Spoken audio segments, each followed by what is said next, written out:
श्रीवत्सचिह्नमिश्रेभ्यो नम उक्तिमधीमहे यदुक्तयस्त्रयी कण्ठे यान्ति मङ्गलसूत्रताम् श्रीवत्सचिह्नमिश्रेभ्यो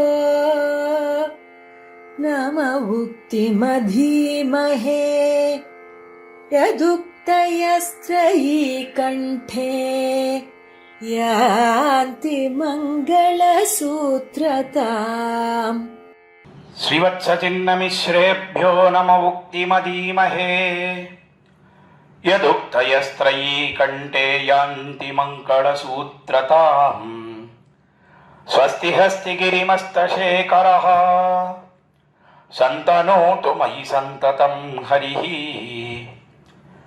निस्समाप्यधिगमभ्यदत्तयम् देवमौपनिषदी सरस्वती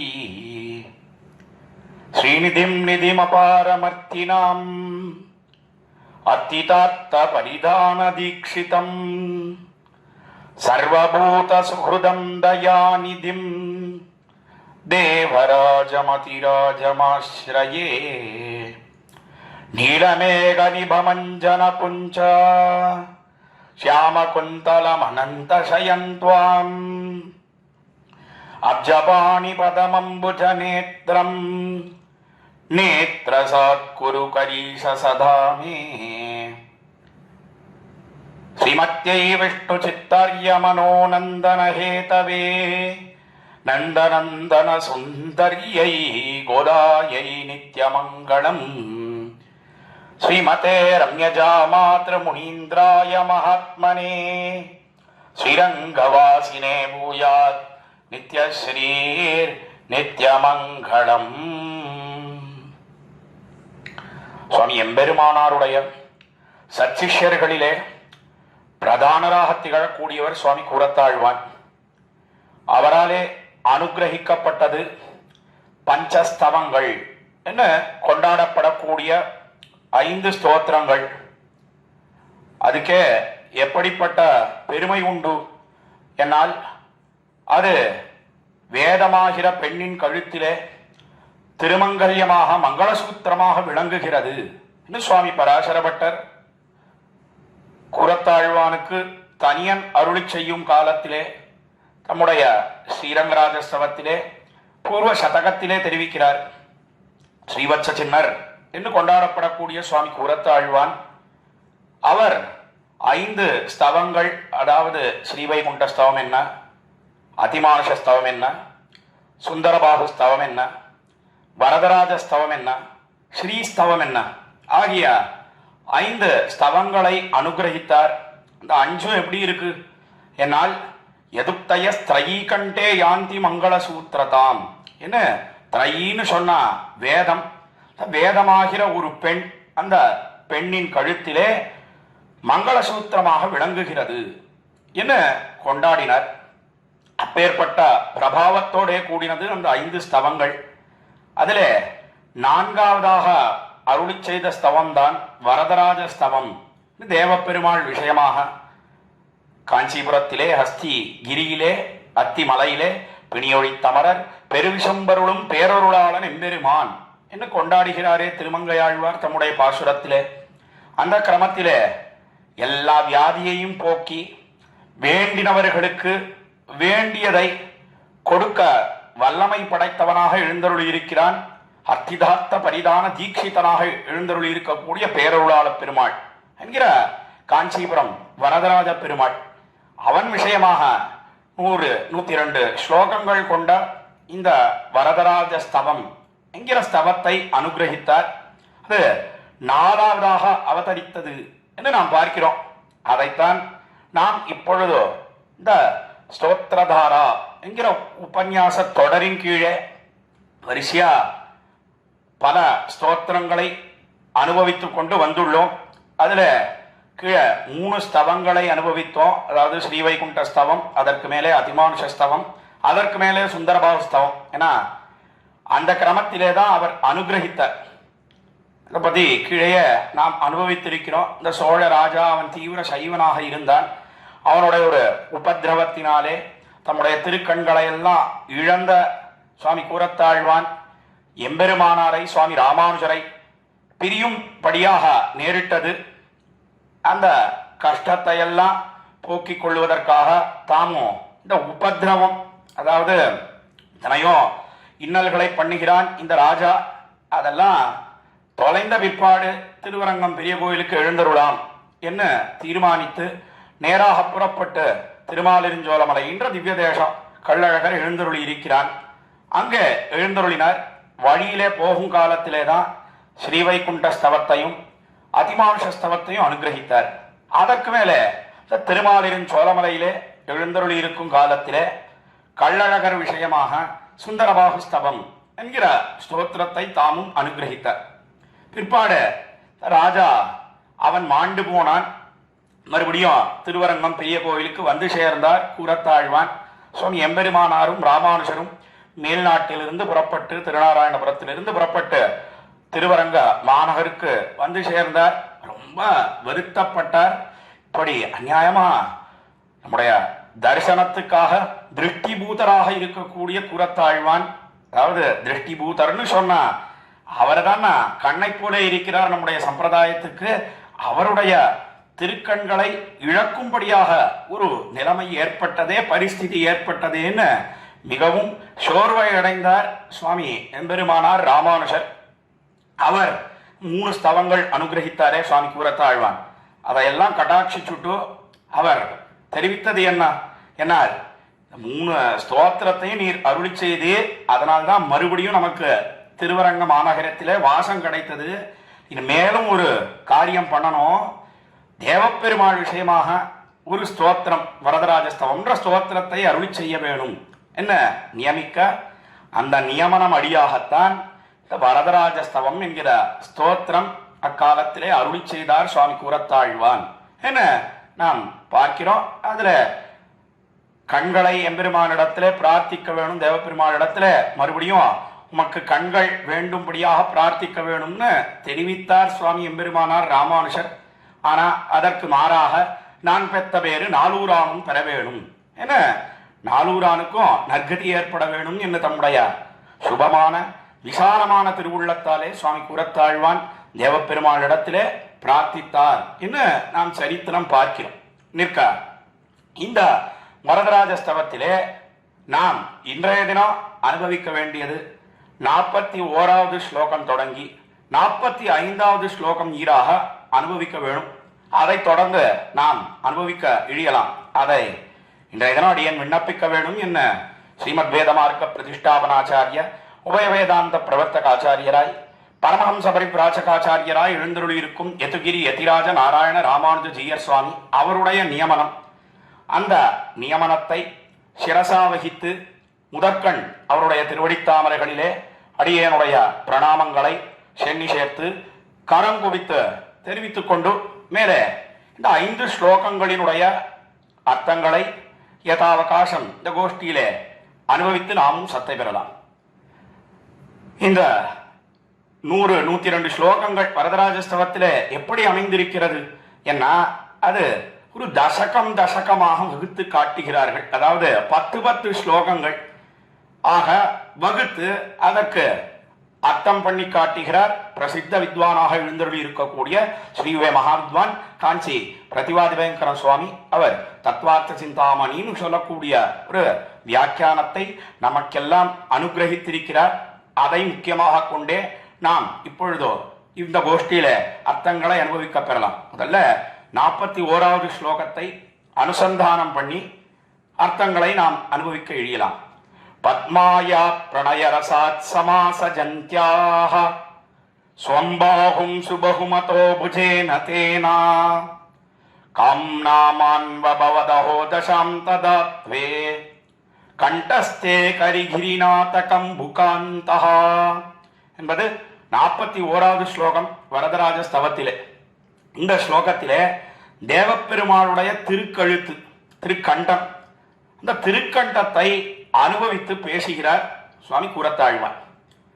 கீழே என்ன பண்ணினார் சுவாமி கூறத்தாழ்வான். என்னால் தேவப்பெருமாளுடைய ஒவ்வொரு அவயவ அழகு, அதாவது ஒவ்வொரு அவயவம்னு சொன்ன அவனுடைய திருக்கண்கள், அவனுடைய திருமுக மண்டலம் என்ன, அதற்கு மேலே அவனுடைய திருமுக்கு என்ன, அவனுடைய திருக்காதுகள் என்ன, எல்லாவற்றுக்கும் உண்டான அழகை ஒவ்வொரு ஸ்லோகத்திலே பேசி அனுபவிக்கிறார் சுவாமி கூறத்தாழ்வான்.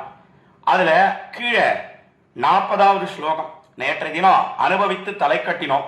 அதுல திருமுக மண்டலத்தை பூர்ணமாக அனுபவித்து பேசினார். முகமுன்னசம் ஆயதாட்சமுத்யது ஸ்மிததந்தம் ருச்சிதாதரம் நதப்ரு லசதம் சவிலம்பி கர்ணபாஷம் மைதே நிச்சலம் அஸ்து ஹஸ்திநாதா என்பது நேற்றைய தினம் கடைசியா நாம் அனுபவித்த ஸ்லோகம். ஸ்லோகத்தில என்ன பண்ணினார்னா, கீழே 31வது ஸ்லோகம் தொடங்கி 40வது ஸ்லோகம் ஈராக திருமுக மண்டலத்தில் இருக்கக்கூடிய ஒவ்வொரு அவயவங்கள், அதாவது திருக்கண்கள், அதே போல திருக்காது, திருமூக்கு, திருநெத்தி, திருப்புருவ வட்டம் எல்லாத்தையும் ஒன்னொன்னா பேசிட்டு வந்தார். தனித்தனியா பேசி அனுபவித்தார். 40வது ஸ்லோகத்தில் என்ன பண்ணார்? என்னால் எல்லாத்தையும் பூர்ணமாக சேரப்பிடித்து அனுபவிக்கிறார். எதனாலே? என்னால் வேற ஒன்றும் கிடையாது. அந்த ஸ்லோகத்தோட திருமுக மண்டலத்தை அனுபவித்து தலை கட்ட போற, முடிக்க போற, பேசி முடிக்க போற. அதனாலே பூர்ணமாக எல்லாத்தையும் சேர்த்து அனுபவித்து அந்த சேர்த்திய அழகை அனுபவித்து என்ன பிரார்த்திக்கிறார் கூறத்தாழ்வான் கீழே 40வது ஸ்லோகத்திலே. என்னால் பெருமானே, பேரருளாள பெருமாளே, எப்பேற்பட்ட அழகோடே நீ சேவை சாதிக்கிறார். புருவவட்டம் அழகியா பொருத்தமிழியை கண்டீரே. என்ன இந்த புருவங்கள் எல்லாம் என்ன வட்டமா இருக்கு. உன்னுடைய திருக்கண்கள் அது காது பரியந்தான் கரியவாகி புடபறந்து மிளிர்ந்து செவ்வரியோடி நீண்டவ பெரியவாய கண்கள். எப்படி அமலநாதிபிரானிலே திருப்பானாழ்வார் திருவரங்கத்தம்மான அனுபவித்தாரோ அந்த கிரமத்திலே கூறத்தாழ்வான் பேரருளாள பெருமாளை வரந்தரும் மா மணிவண்ணனாக எழுந்தருளி இருக்கிறானே தேவாதிராஜன், அவனுடைய அழகை அனுபவித்து பேசுகிறார். என்ன அழகு, என்ன அழகு! அந்த சிவப்பு ரேகைகள் எல்லாம் ஓடி சிவந்திருக்கிறது தாமரைகளைப் போலே திருக்கண்கள். அது காது பரியந்தம் நீண்டு இருக்கு அந்த திருக்கண்கள். அதற்கு மேலே அந்த திருமூக்கு கோலனில் கொடிமூக்கும் தாமரை கண்ணும் செவ்வாயும் ஆழ்வார் தெரிவித்தாரே. திருக்குறுங்குடி எம்பெருமான மங்களாசாசனம் பண்ணினாரு. அந்த ரீதியிலே கூறத்தாழ்வான் தேவப்பெருமானுடைய கோலனில் கொடிமூக்கு என்ன, நாசிகா தொய் கரீசதேதி பிராப்தியாம் கதவிவாம் சிதவஸ்தாம் என்னெல்லாம் தெரிவித்தார். கீழே நாம் அனுபவித்தோம். அதையெல்லாம் சொல்லி 40வது ஸ்லோகத்தில் என்ன பிரார்த்தித்தார்? என்னால் எப்பவும் இந்த திருமுக மண்டலம் எனக்கு சேவை சாதித்துக் கொண்டே இருக்க வேண்டும். இது எதை போல இருக்கக்கூடிய ஒன்று?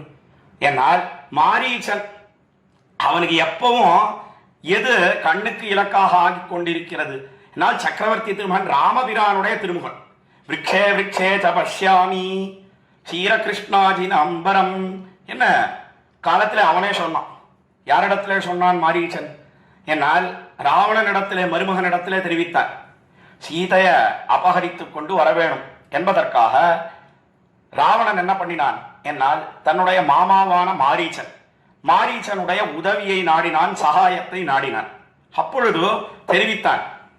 இந்த மாரீச்சன் சொன்னா, டே ராவணா, என்ன பைத்தியம், என்ன பைத்தியம்! ராமன் அவனுக்கே உரியவளாக இருக்கிறாள் சீதா பிராட்டி. இந்த சீதையை தூக்கிட்டு வரணும்னு சொல்றாயே, என்ன முட்டாள்டா நீ! ராமனுடைய பெருமை எப்படிப்பட்டது தெரியுமா? அது அபாரம், அபாரம். நான் அவன் பிரம்மச்சாரியா இருக்கிறச்சேவே பார்த்திருக்கேன். அவனுடைய பெருமை அப்பவே அளவிட முடியாது. இப்போ சீதையை வேற கைப்பிடிச்சுட்டான். சீதைக்கு மணவாளனாக இருக்கிறான். அப்படி இருக்கிறச்சே அவனுடைய பெருமை அப்பிரமேயம். ஹி தத்தேஜா எஸ்ய சா ஜனகாத்மஜா என்ன அவன் அப்பிரமேயனாக இருக்கிறான் என்ன தெரிவித்தான். அது மாத்திரமன்னு அவன காலத்துல சொன்ன வார்த்தை என்னன்னா, விரக்ஷே விரக்ஷேஜ பஷ்யாமி. நான் ஒவ்வொரு விரக்ஷத்திலேயும் ராமனையே பார்த்துட்டு இருக்கேன். ஆனா எதனாலே பார்த்தான்? அப்படி பார்த்தும் கூட ஏன் அவனுக்கு நற்கதி கிடைக்கவில்லை? என்னால் அவன் பயத்தாலே பார்த்தான். காலத்துல அடிச்சானோ இல்லையோ, அதனால பயந்து நடுங்கி ஒவ்வொரு விரக்ஷத்திலேயும் அந்த சக்கரவர்த்தி திருமகன் ராமபிரானை அவன் பார்த்தான். இந்த காலத்திலே தெரிவித்தான் மாரீச்சன் மருமகனான ராவணனிடத்திலே என்று நாம் ஸ்ரீராமாயணத்திலே விற்த்தாந்தம் பார்க்கிறோம். அத போல இவர் எப்படி பார்க்கணும்னு ஆசைப்படுறார்? அந்த மாரீச்சனை போல பார்க்கக்கூடியவரா கூறத்தாழ்வான் அல்லவே? இவர் என்ன தெரிவிக்கிறார்? என்னால் என்ன அழகா இருக்கிறது உன்னுடைய திருமுக மண்டலம், இது அனவரதமும் எனக்கு சேவை சாதிக்க வேணும் என்ன பேரருளாள பெருமாளிடத்திலே தேவப்பெருமாளிடத்திலே பிரார்த்தித்து 40வது ஸ்லோகத்தை தலை கட்டினார். இப்போ என்ன பண்ணார்? எதுக்கு சுவாமி 40வது ஸ்லோகம் தான் நேற்று அனுபவிச்சு முடிச்சாச்சு, எதனாலே இப்ப 41வது ஸ்லோகத்தை தானே அனுபவிக்க தொடங்கினோம், ஏன் 40வது ஸ்லோகத்தை தெரிவித்தீங்கன்னா ரெண்டுக்கும் என்ன தொடர்பு, ரெண்டுக்கும் என்ன சம்பந்தம்? ஆச்சாரியர்கள் வியாக்கியானம் பண்ணும் காலத்திலே உரை சாதிக்கும் காலத்திலே அடுத்தடுத்த பாசுரங்கள் அடுத்தடுத்த ஸ்லோகங்கள் இதுக்கு தொடர்பு சொல்லாமல் போவதே கிடையாது. ரெண்டுக்கும் சங்கதி சொல்லிதான் வியாக்கியானம் பண்ணுகிறார்கள். இதுக்கும் அதுக்கும் என்ன தொடர்பு, கீழே ஏன் இப்படி சொன்ன, அடுத்த பாசுரத்திலேயோ அடுத்த ஸ்லோகத்திலேயோ ஏன் இப்படி அனுபவிக்கிறார், அந்த தொடர்பை அருளி செய்கிறார்கள். அந்த கிரமத்திலே 40வது ஸ்லோகத்துக்கும் 41வது ஸ்லோகத்துக்கும் என்ன தொடர்பு, என்ன சங்கதி, என்ன கீழே பரிபூர்ணமாக அனுபவித்து தலை கட்டினார் அந்த திருமுக மண்டலத்தை. பரிபூர்ணமாக பேசி முடிச்சுட்டாரா? பூர்ணமா அழகை அனுபவித்து ஆயிட்டான்னா ஒரு நாள் அது முடியவே முடியாது. அவனுடைய அழகை எல்லாம் எங்கேயாவது பரிபூர்ணமாக அனுபவிக்க முடியுமா? ஒரு நாளும் முடியவே முடியாது. நம்மாழ்வார் திருவாய்மொழி பாசுரம் பாடுறார். எதுக்காக நம்மாழ்வாரை சொன்னேன்னா, இன்றைய தினம் அவருடைய மாச திருநட்சத்திரம் விசாக நட்சத்திரம். அதனாலே தெரிவித்தேன், நம்மாழ்வார் ஒவ்வொரு பதிகத்திலேயும் திருவாய்மொழியிலே எம்பெருமானுடைய ஒவ்வொரு குணங்களை அனுபவித்துக் கொண்டு வருகிறார். அந்த உயர்வர உயர்நலம்னு சொன்னா பரத்துவே பரத்தும், அவன் மேன்மையோட கூடியிருக்கிறானே அதை சொன்னார். முதல் பத்தில 2ஆம் திருவாய்மொழினா வீடுமின் முத்தவும் அவனே பஜனியன், ஸ்தோத்திரம் பண்ண தகுந்தவன் வரிசையா சொல்லிட்டு வரார். சௌலபியம் என்ன, அபராத சகத்துவம் என்ன, அவனுடைய சௌசீல்யம் என்ன, ஆராதனைக்கு எளியவனாக இருக்கக்கூடிய தன்மை என்ன, இப்படி வரிசையா சொல்லிட்டு வராரு. இப்போ ஒவ்வொரு குணத்தையும் பேசி முடிச்சுட்டாரா? என்ன ஒரு நாளும் பேசி முடிக்கலாம் முடியவே முடியாது. பேசி முடிக்கக்கூடிய விஷயமா எம்பெருமானாகிற விஷயம் அவனுடைய குணங்கள் ஒரு நாளும் கிடையவே கிடையாது. ஆனாலும் கூட மேலே அனுபவிக்கிறார் ஆழ்வார். என்ன நாம் பார்க்கிறோம். அதே போல குரத்தாழ்வார் என்ன பண்ணார்னா திருமுக மண்டலம் அதை பேசினார் கீழே. இப்பொழுதோ இந்த ஸ்லோகத்தில் அந்த திருமுக மண்டலத்துக்கு அடுத்தபடியா கீழே என்ன இருக்கு, அவனுடைய திருக்கண்டம் திருக்கழுத்து இருக்கிறது.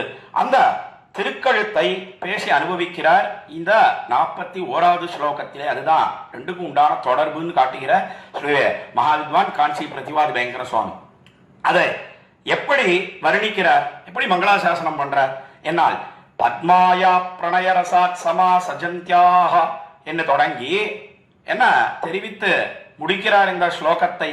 என்னால் கண்டஸ்தே கரிகிரிநாத கம்புகாந்தகா, என்ன கரிகிரிநாதா என்ன தேவப்பெருமாளை அழைக்கிறார். கரிகிரின்னு சொன்னால் அத்திமலை, கிரின்னு சொன்னா மலைன்னு அர்த்தம். கரிகிரி கரின்னு சொன்னா அத்திமலை யானைமலை என்ன அர்த்தம், கரின்னு சொன்னா யானைன்னு அர்த்தம். அந்த யானமலை, யானமலையிலே எம்பெருமான் எழுந்தருள் இருக்கிறான். நாதான்னு சொன்னா தலைவனே, கரிகிரிநாதனே உன்னுடைய திருக்கழுத்து திருக்கண்டம் இருக்கே, இது எப்படி இருக்கு தெரியுமா?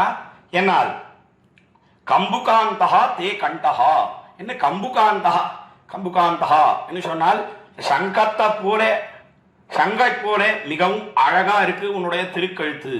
முதல்ல ஒரு பெருமையை சொன்னார். அதாவது இலக்கியக்காரர்கள் எல்லாமே அவர்கள் அந்த கழுத்தை வர்ணிக்கும் காலத்தில் எதை திருஷ்டாந்தமாக சொல்லுகிறார்கள் என்னால் சங்கத்தை தான் திருஷ்டாந்தமா சொல்றார். இதே போலத்தான் அவருடைய திருக்குமாரரான சுவாமி பராசர பட்டர் அவர் ஸ்ரீரங்கராஜஸ்தவத்திலே ஸ்ரீரங்கநாதனுடைய திருக்கழுத்து, அந்த திருக்கழுத்துக்கு மங்களாசாசனம் பண்றார், பல்லாண்டு பாடுறார். அப்போ என்ன சொல்றார், அவரும் இதே போலத்தான் கிரமுக தருண கிரீவா கம்பு பிரலம்பமலிம் லுச்சஹா ரமயது சமாம் கண்ட ஸ்ரீரங்கநேது கிரமுக தருண கிரீவா கம்பு பிரலம்பமலிம் லுச்சஹா பிரணய விலகல் லக்ஷ்மி விஸ்வம்பராகர கந்தலி கனகவலய கிரீடா சங்கிராந்தரே கை உல்லசன் என்ன அவர் ஸ்ரீரங்கராஜஸ்தவத்திலே பூர்வ சதகத்திலே 104வது ஸ்லோகத்திலே தெரிவிக்கிறார். இதே போல இந்த திருக்கழுத்து எப்படி இருக்கு, ஏன்னா சங்கத்தை போல இருக்கிறதுன்னு எங்கேருந்து சொல்லியிருக்கார். தகப்பனார் ஏற்கனவே தேவப்பெருமாள் விஷயமா சொன்னதுதான். தேவப்பெருமாள் விஷயமா கண்டஸ்தே கரிகிரிநாத கம்புகாந்தகான்னு சொன்னார். அதை அப்படியே பிடிச்சிருந்தார். ஸ்ரீரங்கநாதன் விஷயமாக பராசர பட்டர் தெரிவிக்கிறார். என்ன பார்க்கிறோம்? அதுதான் கழுத்துக்கு உண்டான முதல் பெருமை. அதற்கு மேலே எப்படி இருக்கு அந்த திருக்கழுத்து? 3 ரேகைகளோட கூடியிருக்கிறது. இயற்கையாகவே பேரருளாள பெருமாளுடைய திருக்கழுத்து அது 3 ரேகைகளோட கூடியிருக்கிறது. ஆனா அதற்கு மேலே ஒரு ஹேது பிரேட்சை பண்ணுகிறார், அதாவது ஒரு காரணத்தை ஏறிடுகிறார். என்ன காரணம்? வேற ஒண்ணும் கிடையாது. பத்மாயா பிரணயரசாத் சமாச ஜந்தியாக சொம்பாகும் சுபகுமதோ புஜேன தேனா. என்ன பத்மாயாகான்னு சொன்னா பெருந்தேவி தாயார். பெருந்தேவி தாயார் என்ன பண்ணிருக்கா? என்னால் தேவப்பெருமானுடைய திருக்கழுத்து அதை நன்றாக தன்னுடைய திருக்கையாலே திருத்தோளாலே நன்றாக அணைத்துக் கொண்டிருக்கா. அணைத்துக் கொண்டிருக்கும் காலத்தில் என்ன ஏற்படுறது? என்னால் அந்த திருக்கையிலே இருக்கக்கூடிய அந்த கனக வலய முத்ராம், இதைத்தான் சுவாமி வேதாந்த வாசிரியரும் தெரிவிக்கிறார்.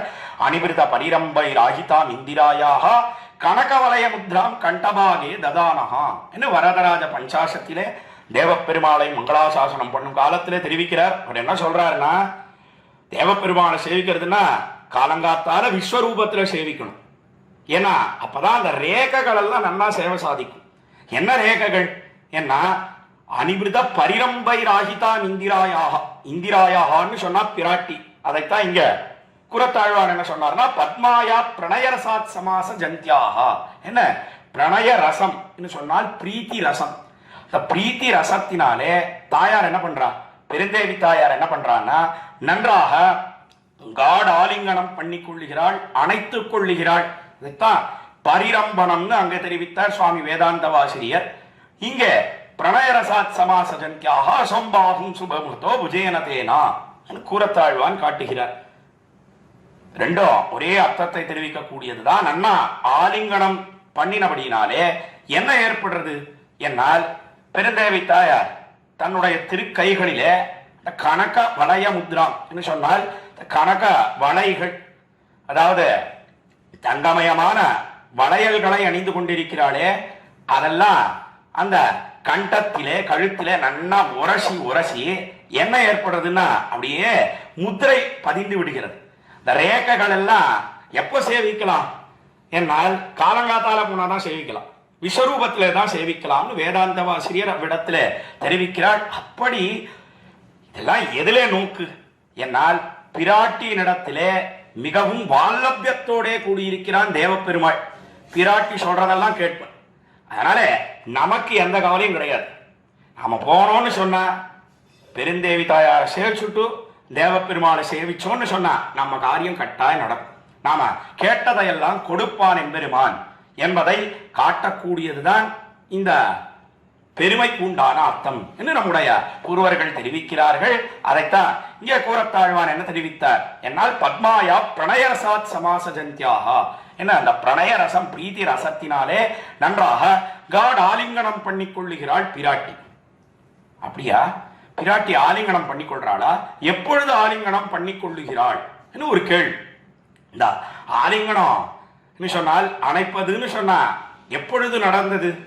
ஏன்னா அது பல இடங்களிலே நடந்தது உண்டு. என்ன ஸ்ரீ மகாவித்வான் காஞ்சி பிரதிவாதிங்கிற சுவாமி தம்முடைய உரையில எடுத்து காட்டுகிறார். அதாவது எங்கே நடந்தது? முதல்ல எம்பெருமான் திருப்பார்கடலை கடைந்தார். காலத்துல எல்லாருக்கும் தெரிந்த விற்த்தாந்தம் தான் சுருக்கமா தெரிவிக்கிறேன். ஏன்னா இந்த விற்த்தாந்தத்தை மேலே 44வது ஸ்லோகத்திலையும் சொல்ல போறேன். அதனால இங்கேயே சுருக்கமாக தெரிவிக்கிறேன். அவ்விடத்திலையும் சமுத்திர மதன விற்த்தாந்தத்தை தெரிவிக்கிறார். மேல 45வது ஸ்லோகத்திலே அம்போதே ஸ்வயம் அபிமந்தனம் சகர்த்தா அப்படின்ற இடத்துல சொல்ல போறார். அதை இங்கே சுருக்கமாக அடியேன் விண்ணப்பம் பண்ணுகிறேன். எம்பெருமான் அக்காலத்திலே திருப்பார்கடலை கடைந்தான். எதுக்காக கடைஞ்சான்? காலத்துல பல காரணங்கள் உண்டு, பல வியாஜங்கள் உண்டு. முக்கியமா பிராட்டி அடையணுன்றதுக்காகத்தான் திருப்பார்கடலை கடைந்தான். மிச்சதெல்லாம் அது முக்கியமான காரணம் தன்னிடையே ஏற்பட்டது. என்ன ஏற்பட்டதுன்னா, தேவேந்திரன் எல்லா ஐஸ்வர்யத்தையும் இழந்தான். காலத்துல வித்யாதர பெண் ஒருத்தி இருந்தாள். அவள் பெரிய பிராட்டியாரை கொடுத்து விசேஷமாக அவள் பாசுரங்களை எல்லாம் பாடினாள். இதனாலே மகிழ்ந்த பெரிய பிராட்டியார் தாம் அணிந்து கொண்டிருந்த மாலையை பரிசாக இந்த வித்யாதர பெண்ணுக்கு கொடுத்தாள். அதை பெரிய சன்மானம் கொண்டாடி மகிழ்ந்து அதை தலையிலே ஒத்திக்கொண்டு கண்ணிலே ஒத்திக்கொண்டு புறப்பட்டு வருகிறாள் வித்யாதர பெண். வழியிலே துர்வாச முனிவரை பார்த்தாள். இந்த துர்வாச மகரிஷியை பார்த்த உடனே பெரியவாள்லாம் வந்தா, அவளெல்லாம் சேவிச்சுட்டோ அவர்களை சத்கரிக்க வேணும், அவளுக்கு விசேஷமா ஏதாவது கொடுக்கணும். பார்த்தா இந்த வித்யாதர பெண் கையில பெரிய விராட்டியாருடைய மகா பிரசாதமே இருக்கேன், அதை கூட உயர்ந்தது ஏதாவது ஒண்ணு உண்டோ? ஒன்றும் கிடையாது. அதனால முனிவரே, இது பெரிய விராட்டியாருடைய மாலை, இதை நீ ஸ்வீகரிக்க வேணும், பெற்றுக்கொள்ள வேணும்னு காலத்திலே பிரார்த்தித்தாள் அந்த வித்யாதர பெண். உடனே யாம்பெரு சம்மானம் கொண்டாடி அந்த துர்வாச மகர்ஷியும் மாலையை பெற்றுக்கொண்டார். அதை பெற்றுக்கொண்டு அவர் வழியிலே வருகிறார். வழியில வரும் காலத்தில தேவேந்திரன் அவன் 30 கோடி தேவர்கள் சூழ தன்னுடைய ஐராவதம்னு சொல்லக்கூடிய யானை, அந்த யானையின் பேரிலே ஏறிக்கொண்டு பவனி வருகிறான். பார்த்தார் இந்திரனை. இந்திரனுக்கு மாலையை கொடுக்கணும்னு துர்வாச மகரிஷிக்கு அப்ப என்னவோ தோணித்து. அதனால உடனே இந்திரா, இது பெரிய விராட்டியாருடைய மாலை, நீ பெற்றுக்கொள்ள வேணும்னு காலத்தில் தெரிவித்தார். நியாயமா இந்திரன் என்ன பண்ணியிருக்கணும்? என்னால் யானையிலிருந்து கீழே இறங்கியிருக்கணும். கீழே இறங்கி முனிசிரேஷ்டராக இருக்கக்கூடிய துர்வாசர் மிகவும் பெரியவராக இருக்கிறார், விழுந்து கிடந்து அவரை செவிச்சுட்டு இந்த மாலையை பெற்றுக்கொண்டு தலையிலே ஒத்தி கொண்டிருக்க வேணும், கண்ணிலே ஒத்தி கொண்டிருக்க வேணும். ஆனா அவனுக்கும் ஐஸ்வர்யம் நிறைய இருந்தது. அதனால இந்த கர்வம், இந்த அகங்காரத்தினாலே என்ன பண்ணினான்? என்னால் ஐஸ்வர்யா மதமத்தனாக இருந்தான் இந்த இந்திரன். அதனாலே அவன் மேலேருந்து கீழெல்லாம் இறங்கல, காலாலேயே எட்டி ஒரு உத விட்டான். யானப்பாகனை ஏவினான். யானப்பாகன் பார்த்தான். அவன் எங்கேயாவது பதிலுக்கு இந்திரனை எட்டி ஒரு உத விட முடியுமா? முடியாது. அவனுக்கு வசப்பட்டு இருக்கக்கூடியது யானை. அதனாலே யானப்பாகனாலும் கீழே இறங்கியிருக்கலாம், அவனும் இறங்காமல் யானைய ஒரு ஏவினா எட்டி ஒரு உத விட்டான். யானை என்ன பண்ணிட்டுன்னா கோபத்தினாலே முனிவரன் கையிலே இருந்த மாலையை எடுத்து கீழே போட்டு காலால நன்னாக துவைத்தது, நன்னாக மிதித்தது. காலத்திலே பார்த்தா துர்வாச மகரிஷி ரொம்ப கோபம் ஏற்பட்டது. ஐஸ்வர்ய மதமத்துவசி, ஐஸ்வர்யத்தினாலே இந்த செருக்கோடை குடிக்கா இந்திரா, நீ எல்லாம் இழக்க கடவாய் என்று சாபம் கொடுத்தார். அக்காலத்திலே துர்வாச மகரிஷி இந்திரனை பார்த்து எல்லாத்தையும் இழந்தான். கண்ணும் கண்ணீருமாக எம்பெருமான இடத்துல வந்து, ஐயோ எம்பெருமானே எல்லாத்தையும் இழந்துட்டேன், நீ தான் எப்படியாவது எல்லாத்தையும் மீட்டு கொடுக்க வேணும். இதேதான் வேலை. இந்த தேவர்களுக்கெல்லாம் எப்ப பார்த்தாலும் தங்களுக்கு ஏதாவது கஷ்டம் ஏற்பட்டதுன்னு சொன்னா நேரம் ஓடி வந்துடுவான் எம்பெருமான இடத்துல. அவன் திருப்பார்கடல்ல எழுந்தருளி இருக்கிறான் இவர்களுக்காகவே. இந்த திருப்பார்கடலுக்கு என்ன பெயர்? என்னால் கூப்பீடு கேட்கும் இடம். என்ன? லாட்ஜ் யுவர் கம்ப்ளைண்ட்ஸ் ஹியர் என்ன ஆங்கிலத்திலே தெரிவிப்பார்கள். அங்க வரல, ஆனா அங்க எழுந்தருளி இருக்கிறான் எம்பெருமான் என்பதற்காக தெரிவித்தேன்.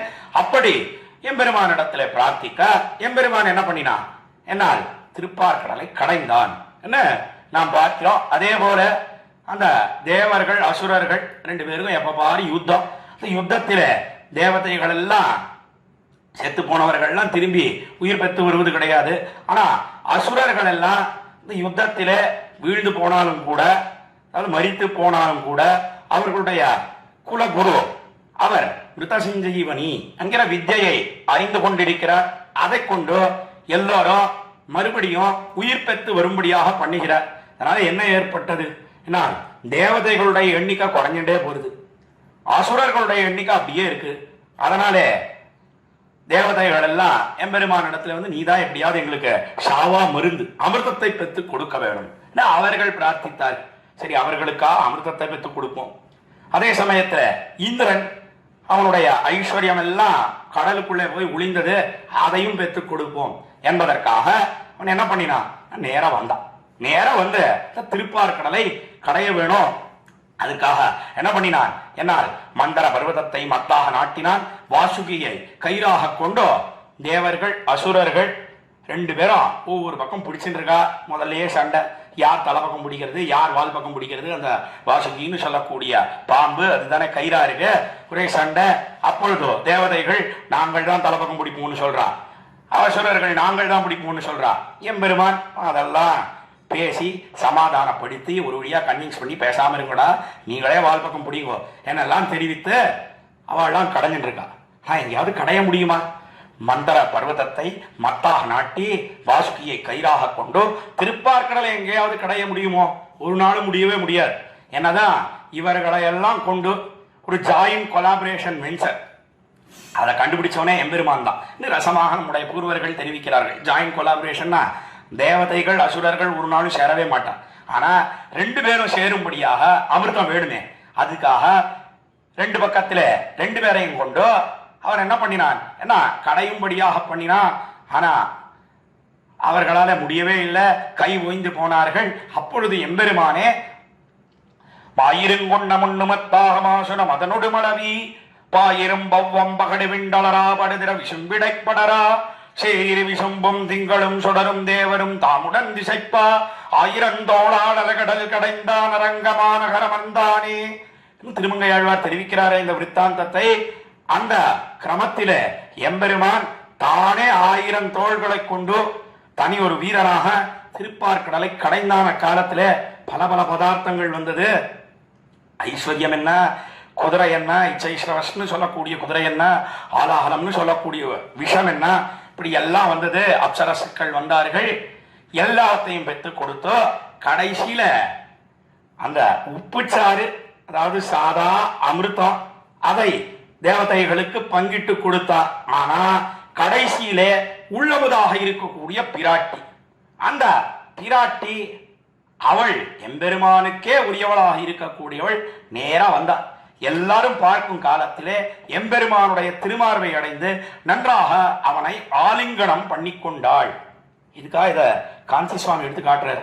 இந்த சரித்திரத்தை ஏன் இங்க எடுத்து தெரிவிக்கிறார்னா, பத்மாயா பிரணயரசாத் சமாச ஜந்தியாக ஸ்வம்பாகும் சுபகுமதோ புஜேன தேனா. என்ன பத்மாயா பிரணயரசாத், பிராட்டியனுடைய பிரணயரசம், பிரீத்தி ரசம், அவள் நன்னாக ஆலிங்கனம் பண்ணிக்கொண்ட பல சந்தர்ப்பங்களிலே பல இடங்களிலே இது ஒரு இடம். எது ஒரு இடம்னா திருப்பார்கடலை கடைந்த விற்த்தாந்தம். அதை இங்க சொல்றாரா? நான் அதை சொல்லலைன்னு காட்டிவிட்டார் காஞ்சி சுவாமி. சொல்லணுன்றதுக்கு இவ்வளவு பெரிய வியாக்கியானம். அதற்கு மேலே சரி போகட்டும். எம்பெருமான் ராமனாக அவதரித்தானே, ராமனாக அவதரித்த காலத்திலே என்ன பண்ணினான்? என்னால் காலத்திலே தனி ஒரு வீரனாக 14,000 ராட்சசர்கள், கரதூஷணர்கள், அவர்களை எல்லாம் யுத்தத்திலே தனியாக நின்று அழித்தார். ஏன் தனியா நின்னான்? ஏன் தனியா யுத்தம் பண்ணினான்? லக்ஷ்மணன் சொல்றான், அண்ணா நீர் மதனியார தனியா ஆழ்ந்து போயிடும், நான் எல்லாரையும் பார்த்துக்கிறேன், நான் எல்லாரையும் முடிச்சு விடுறேன். இந்த 14,000 ராட்சசர்கள், கரதூஷணர்கள் முதலியவர்கள் எல்லாரையும் நான் முடித்து விடுகிறேன், நீர்லாம் யுத்தம் பண்ண வேண்டான்னு காலத்துல லக்ஷ்மணன் தெரிவிக்க, அதெல்லாம் முடியவே முடியாது, நீ போய் ஒரு ஓரத்துல யாருக்கும் தெரியாமல் மதனியார் அவள் கண்ணிலே வாழலாம் படக்கூடாது, படாத ஒரு இடத்துல சீதா பிராட்டியை அழைத்து கொண்டு போய் நீ நிற்பாயாக, நான் தனியாக யுத்தம் பண்ணுகிறேன்னு தெரிவித்தான். எதனாலே? என்ன வேற ஒன்றும் கிடையாது. காட்டுக்கு புறப்படும் காலத்துல அவள் ஒரு வார்த்தை சொல்லியிருக்காள். நீ ஆண்மகனான்னு ஒரு வார்த்தை சொன்னாள். அக்காலத்திலே சீதா பிராட்டி ஸ்திரியம் புருஷ விக்கிரகம் கிம் துவாமன்யத வைதேகா பிதாமே மிதிலாதிபகா ராமஜாமாதரம் பிராப்ய ஸ்திரியம் புருஷ விக்கிரகம்னு காலத்துல சொன்னான். அதாவது திருவுள்ளத்துல அபிப்பிராயம் கிடையாது சீதா பிராட்டிக்கு. எங்கேயாவது உத்தம புருஷனாக இருக்கக்கூடிய எம்பெருமான் சக்கரவர்த்தி திருமன் ராமபிரான், அவனுடைய பெருமை சீதைக்கு தெரியாதா? ஆனாலும் கூட உள்ளுக்குள்ள அபிப்பிராயம் இல்லைன்னாலும் தன்னை காட்டுக்கு அழைச்சிட்டு போனமே, அதுக்காக என்ன பண்ணினாள்? என்னால் சக்கரவர்த்தி திருமன் ராமன் சொன்னா காட்டுக்கெல்லாம் வர வேண்டாம் சீதை, இங்க அநேகம் அசுரர்கள் ராட்சசர்கள் எல்லாம் இருப்பார்கள், துஷ்டர்கள் எல்லாம் இருப்பார்கள், அவர்களிடத்துல இருந்தெல்லாம் உன்னை போராடி காப்பாற்றுவதெல்லாம் ரொம்ப சிரமமாக இருக்கும், அதனால நீ வர வேண்டாம்னு சொன்னா சீதையை பார்த்து சக்கரவர்த்தி திருமன் ராமபிரான். அப்பதான் இந்த வார்த்தையை சொன்னா சீதா பிராட்டி, கிம் தோமன்யத வைதேகா பிதாமே மிதிலாதிபகா, என்னுடைய தகப்பனர் அவர் என்ன நினைப்பார் உன்னை பத்தி? நீ என்ன ஆழ்ந்து போலன்னு சொன்னா உன்னை தவறுதலாக நினைத்துக் கொள்ள மாட்டாரா? ராம ஜாமாதரம் பிராப்திய ஸ்திரியம் புருஷ விக்கிரகம், இந்த தைரியம் கூட இல்லையே. இவனா ஆண்மகன், என்ன உன்னை தவறுதலாக இவன் அந்த ஆண் தோள் போர்த்த ஒரு பெண் என்னல்லவா தெரிவிப்பார். என்ன அக்காலத்துல சீதா பிராட்டி ராமனை பார்த்து வார்த்தை அருளி செய்தாள். என்னடா ஸ்ரீராமாயணத்துல விற்த்தாந்தம் பார்க்கிறோம். அத மனசுல கொண்டான் சக்கரவர்த்தி திருமன் ராமபிரான். மனசுல கொண்டவன் என்ன பண்ணினான்? என்னால் தனி ஒரு வீரனாக நின்ன 14,000 பேரையும் முடிச்சுட்டான், எல்லாரையும் அழிச்சுட்டான். ஒரே ஒருத்தன் மாத்திரம் அவனை விட்டான் அக்கம்பனன்னு சொல்லக்கூடியவன். அவன் ஓடியே போனான். நாம் ஸ்ரீராமாயணத்துல விருத்தாந்தம் பார்க்கிறோம். நடந்ததோ இல்லையோ, உடனே சீதா விராட்டி என்ன பண்ணினாள்? என்ன, சக்கரவர்த்தி திருமகனுடைய வீரக்கோலத்தை சேவித்தாள். இத்தனை காலம் அவனுடைய அழகிலே ஈடுபட்டவள் இப்பொழுது அவனுடைய வீரத்திலே ஈடுபட்டாள் சீதா விராட்டி. எங்க பார்த்தாலும் ஒரே வேர்வை திருமேனியிலே, திரு உடம்பிலே, அதற்கு மேல இந்த பானங்கள் எல்லாம் அப்படியே ஒவ்வொரு இடத்திலேயும் துளைத்து அதிலிருந்து அப்படியே ரத்தம் பிரவகிக்கிறது. ரத்தம் சொட்ட சொட்ட அங்கே நின்று இருக்கான் சக்கரவர்த்தி திருமகன் ராமபிரான். அதுக்கு மருந்திட வேணுமே. மருந்து எது? ஆலிங்கனம் தான் மருந்து. சீதையினுடைய ஆலிங்கனம். அதாவது சீதை நன்றாக காலத்திலே தழுவி முடிச்சு பரிமாறினாள். சக்கரவர்த்தி திருமனை நன்றாக அணைத்துக் கொண்டாள், காடாலிங்கனம் பண்ணி கொண்டாள். தம் திருஷ்டா சத்ருவந்தாரம் மகரிஷீனாம் சுகாவகம் பபூவ கிருஷ்டா வைதேகி பக்தாரம் பரிஷஸ்வதே. என்ன, தம் திருஷ்டா சத்ருஹந்தாரம், காலத்திலே அவனை பார்த்தாள். தம் திருஷ்டா, அந்த சக்கரவர்த்தி திருமகன் வீரக்கோலம் பூண்டு காட்சியளிக்கிறானே, அவனை பார்த்த சீதா விராட்டி சத்ருஹந்தாரம் மகரிஷீனாம் சுகாவகம், சத்ருக்களை எல்லாம் அழித்தார், விரோதிகளை எல்லாம் அழித்தார். ராமனுக்கு கூட விரோதிகள் உண்டா? எம்பெருமானுக்கு போய் விரோதிகள் உண்டா? சத்ருக்கள் உண்டா என்று கேட்டாள். யாரெல்லாம் எம்பெருமானுடைய அடியார்களை துவேஷிக்கிறார்களோ, அவர்களோட விரோதம் பாராட்டுகிறார்களோ, அவர்கள்தான் எம்பெருமானுக்கு சத்ருக்கள். எம்பெருமான் அவர்களை விரோதிகளாக நினைக்கிறான். என்ன பார்க்கிறோம்? இந்த சத்ருக்களை எல்லாம் அழித்து மகரிஷிகளுக்கு சுகத்தை ஏற்படுத்தி கொடுத்தான். எல்லாம் பார்த்தாலோ இல்லையோ, அப்பதான் சீதா பிராட்டி உளலானாள் வியாக்கியானம் பண்ணுகிறார்கள். பபுவஹிஷ்டா வைதேகி, சந்தோஷம் ஏற்பட்டு பக்தாரம் பரிஷஸ்வதே.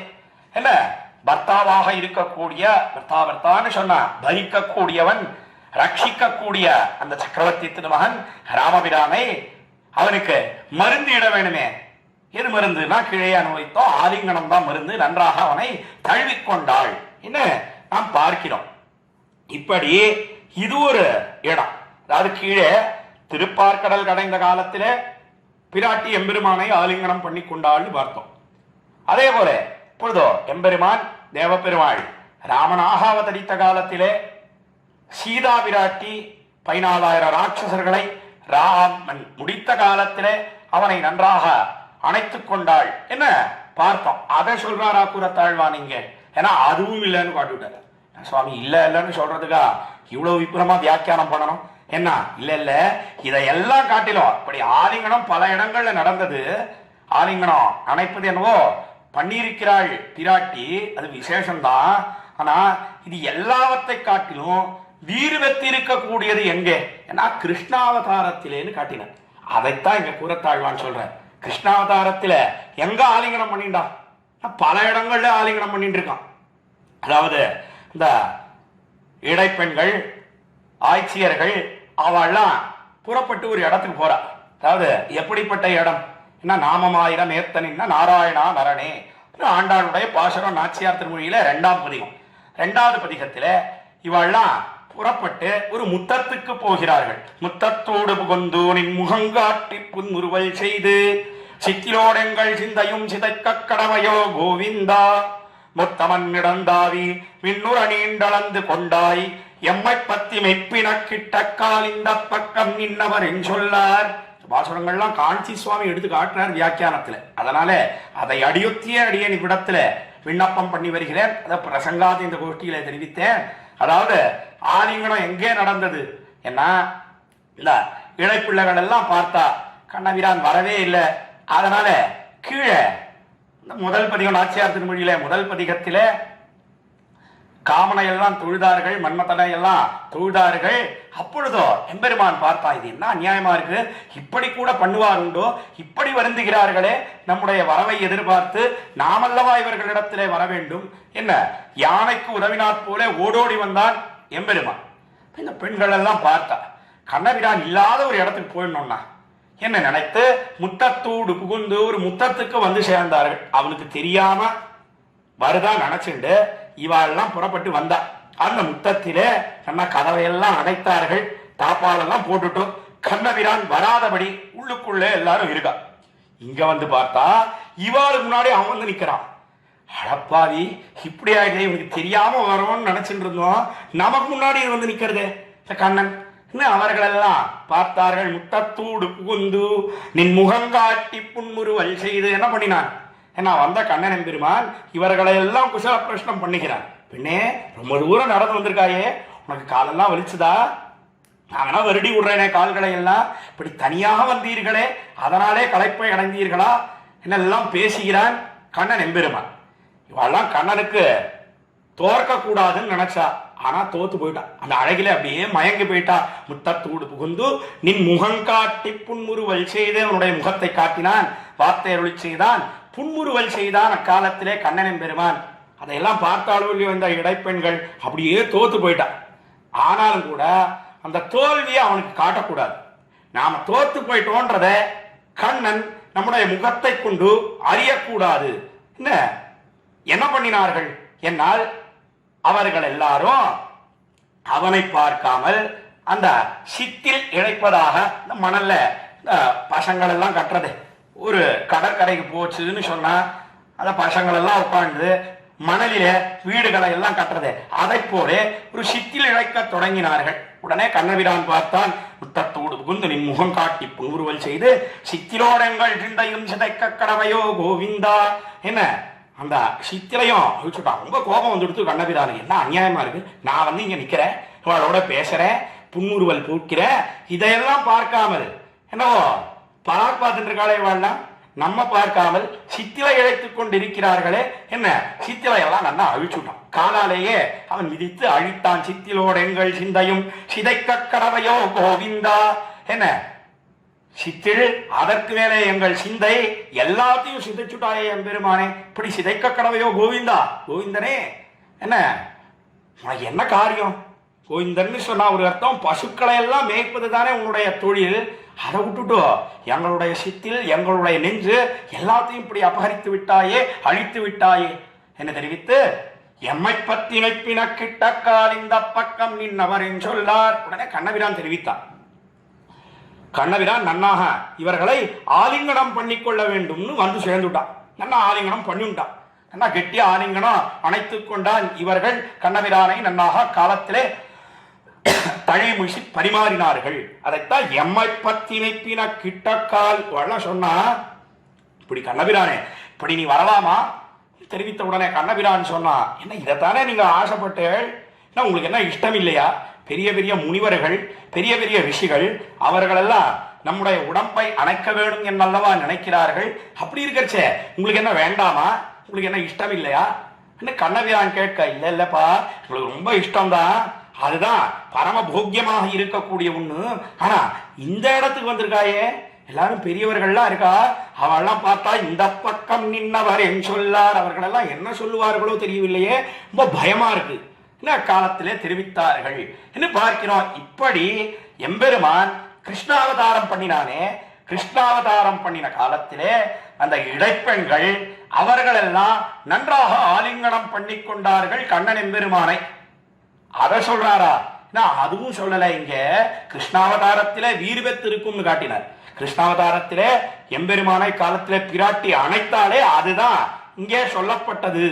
என்ன காஞ்சி சுவாமி காட்டுற கூறத்தாழ்வான் இந்த ஸ்லோகத்திலே பத்மாயா பிரணயரசாத் சமாசஜந்தியாகன்ற ஸ்லோகத்திலே சொல்றாருன்னு காட்டினாரே, அது கிருஷ்ணாவதாரத்திலே இப்படி பல பெண்களோட ஆனந்தமாக அனுபவத்தை பண்ணினான் எம்பெருமான். ஆனா அதெல்லாம் சொல்லல. எதை சொல்ற என்னால் பட்ட மகிழ்ச்சியாக இருக்கக்கூடிய பிராட்டி ரப்பினை பிராட்டி அவள் நன்றாக ஆலிங்கனம் பண்ணி கொண்டாள், அணைத்துக் கொண்டாள். எப்படி அணைத்துக் கொண்டாள் என்னால் விக்ரயோகோ அபேதம் என்று காட்டினார்கள். விக்ரஹயோகோ அபேதம்னு சொன்னா ஏக தத்துவம் என்னலாம் படி, ரெண்டு பேர் இல்லையோ, நப்பினை பிராட்டி கண்ணன்னு தனித்தனியா ரெண்டு பேர் கிடையாது, ரெண்டு பேரும் ஒருத்தர் தான் என்று சொல்லும்படியாக நன்றாக காலத்திலே நப்பினை பிராட்டி கண்ணனை ஆலிங்கனம் பண்ணி கொண்டாள். என்ன நாம் பார்க்கிறோமே, அதைத்தான் இங்கே தெரிவித்தார். அப்படி காட் ஆலிங்கனம் பண்ணி கொண்டாள் பிராட்டி அக்காலத்திலே. இதெல்லாம் பண்ணினவன் இப்ப எங்க இருக்கான்? அதான் கண்ணபிரான் பண்ணினானா சுவாமி, கண்ணபிரான் பண்ணிட்டு புறப்பட்டு போயிட்டான். இப்ப எங்க சேவிக்கிறது? வேற எங்கேயும் வேண்டாம், நம்முடைய இந்த காஞ்சிபுரத்திலே அவன் எழுந்தருளி இருக்கிறான். தேவப்பெருமாளாக சேவை சாதிக்கிறானே, நன்னாக ஆலிங்கனம் பண்ணிக்கொண்டால் பெருந்தேவி நாயக்கனாக எழுந்தருளி இருக்கிறான் தேவாதிராஜன் தெரிவித்தார். அதனால அந்த ரேகைகள் எல்லாம் படிந்து கிடக்கிறது.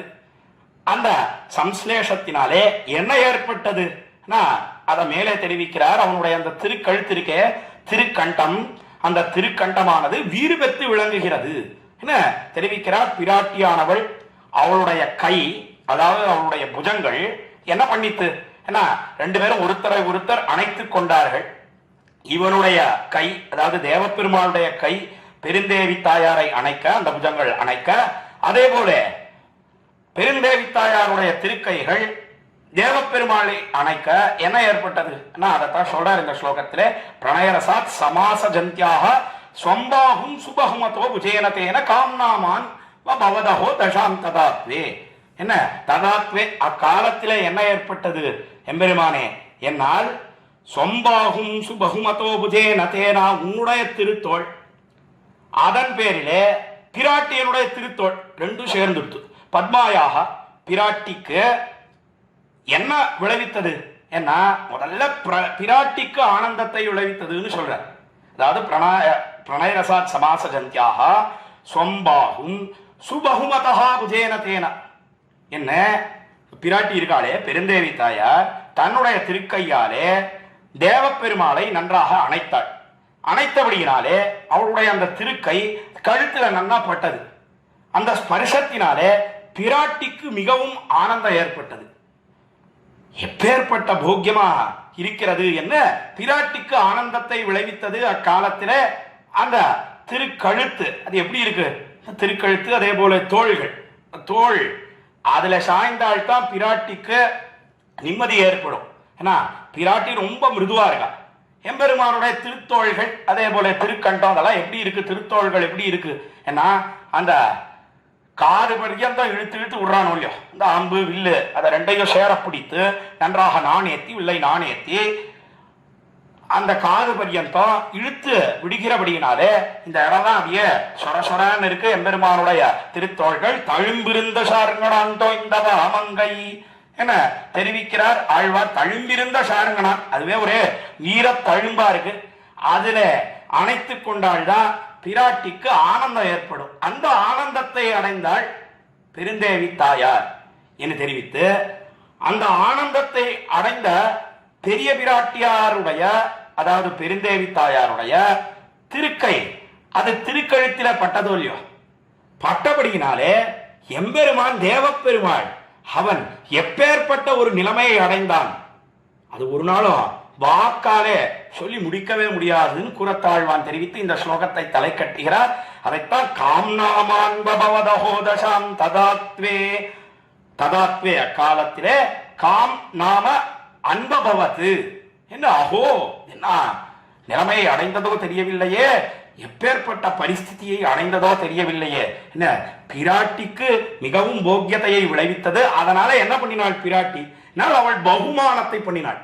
சுபகுமதோ புஜேனதேனா, என்ன அந்த திருக்கழுத்துக்கு தகுந்தா போலே பகுமானத்தை, அதாவது பகுமானம் பகுமானம் அப்படின்னு சொன்னா என்ன, ஒரு மரியாதை. நாமெல்லாம் சொல்றோம் இல்லையோ, பகுமானம் வந்து கொடுத்தா அப்படின்னு சொல்றோம் இல்லையோ, என்ன பெருமாளுடைய மாலைன்னு சொன்னா அது பகுமானம், என்ன சன்மானம் பகுமானம் சொன்னால் இதெல்லாம் நாம் பெறக்கூடிய ஒண்ணு மரியாதை. அவள் மரியாதை பண்ணினாள் அக்காலத்திலே பெருந்தேவி தாயார் தேவப்பெருமாளுக்கு. அந்த காலத்திலே எம்பெருமான் அவனுடைய திருக்கழுத்து என்ன நிலைமை அடைந்ததோ தெரியவில்லையே, என்ன எப்படி இருந்தது தெரியலன்னு சொல்ற. கேள்வி கேட்கல எம்பெருமானிடத்திலே, கேள்வி கேட்கவில்லை கூறத்தாழ்வான். தேவப்பெருமாளை நீ சொல்லணும் என்ன நிலைமை அடைந்தது, நீ அதை அருளி செய்வாயாக. என்ன இவ்விடத்திலே கேள்வி கேட்கல, நெஞ்சால் நினைப்பரிதான், என்ன நெஞ்சுக்கு நினைப்பதற்கு மிகவும் அரிதாக இருக்கிறது. சொலப்புகில் வாய் அமுதம் பறக்கும், சொலப்புக்கால் வாயிலே அமுதம் பறக்கும். இன்ன நிலைமைன்னு சொல்லவே முடியாது. அதை சேவிக்கும்படியான பாக்கியம் எனக்கு கிடைக்கவில்லையே, அந்தோ நான் என் செய்வேன் கூறத்தாழ்வான் தெரிவிக்கிறார் இந்த ஸ்லோகத்திலே. என்ன 41வது ஸ்லோகத்துக்கு அர்த்தத்தை ஸ்ரீ மகாத்வான் காஞ்சி பிரதிவால் பயங்கர சுவாமி எடுத்து காட்டுகிறார். ஆஹா, 41வது ஸ்லோகத்திலே தெரிவிக்கப்பட்ட அர்த்தம் என்ன என்னால், நன்றாக பிராட்டி ஆலிங்கனம் பண்ணிக்கொண்டாள் பெருந்தேவி தாயார். அவள் தேவப்பெருமாளை ஆலிங்கனம் பண்ணிக்கொண்டாள். ஆலிங்கனத்தை பத்தி பல இடங்களிலே எம்பெருமான் ஆலிங்கனம் பண்ணி கொண்டிருக்கிறான். பிராட்டி எம்பெருமானை ஆலிங்கனம் பண்ணி கொண்டிருக்கிறாள். அதாவது ஆலிங்கனம்னு சொன்னா நன்றாக அணைப்பதுன்னு அர்த்தம். அது திருப்பார்கடல் கடைந்த காலத்துல எப்படி பண்ணினாள்னு கீழே அனுபவித்தோம். அதற்கு மேலே சக்கரவர்த்தி திருமன் ராமபிரான் அவன் தனி ஒரு வீரனாக 14,000 ராட்சசர்களை எல்லாம் அழித்தானே. அழித்த காலத்துல சீதா பிராட்டி நன்றாக காடாலிங்கனம் பண்ணி கொண்டாள். அதையெல்லாம் காட்டிலும் விருவத்திருக்கக்கூடியது கிருஷ்ணாவதாரத்திலே. அதை இப்ப எங்க சேவிக்கலாம் என்னால் அர்ச்சாவதாரத்திலே தேவப்பெருமானிடத்திலே சேவிக்கலாம் என்ன தெரிவித்து, அப்படி பிராட்டி ஆலிங்கனம் பண்ணிக்கொண்ட காலத்திலே இவள் கை அவனுடைய திருத்தோள்கள் அதே போல திருக்கழுத்து மேலே படிந்திருக்க, அதே போல தேவப்பெருமானுடைய திருக்கை பிராட்டியினுடைய திருக்கை மேலே படிந்திருக்க, பிராட்டிக்கு மிகவும் ஆனந்தத்தை விளைவித்து பிராட்டி விசேஷமாக கௌரவத்தை பண்ணினாள் எம்பெருமானுக்கு. அப்பொழுது தேவப்பெருமானுடைய திருக்கழுத்து என்ன பரிஸ்திதியை அடைந்ததோ தெரியவில்லையேன்னு தெரிவித்து 41வது ஸ்லோகத்தை தலை கட்டுகிறார். தொடர்ந்து 42வது ஸ்லோகத்தை இப்பொழுது நாம் அனுபவிக்க இழியலாம். சாயாமா பரிணத்தயோ வா தாதிருஷ்ய ஸ்புடமதவாதிசச்சதஸ்ரஹ சத்வாரோ வரத வரப்ரதாஸ்த்வதீயாஹ பாசந்தே புஜ பரிகாஸ்தமால நீலாஹ என்பது 42வது ஸ்லோகம் வரதராஜ ஸ்தவத்திலே. இந்த ஸ்லோகத்திலே தேவப்பெருமானுடைய புஜங்கள் திருத்தோள்கள், இந்த திருத்தோள்களினுடைய அழகிலே ஈடுபட்டு பேசுற. அதுவும் தேவப்பெருமானுடைய திருத்தோள்கள் சொன்னா அபாரமான அழகோடே கூடினது. எல்லா அவயவங்களை காட்டிலும் மிகவும் அழகோடே கூடினது தேவப்பெருமானிடத்துல எதுன்னா திருத்தோள்கள் தான். எதனால அப்படி சொல்றீர்னா, அடியேன் சொல்லல, திருவரங்கத்தமுதனார் தெரிவித்திருக்கிறார் தம்முடைய ராமானுஷன் உத்தந்தாதியிலே.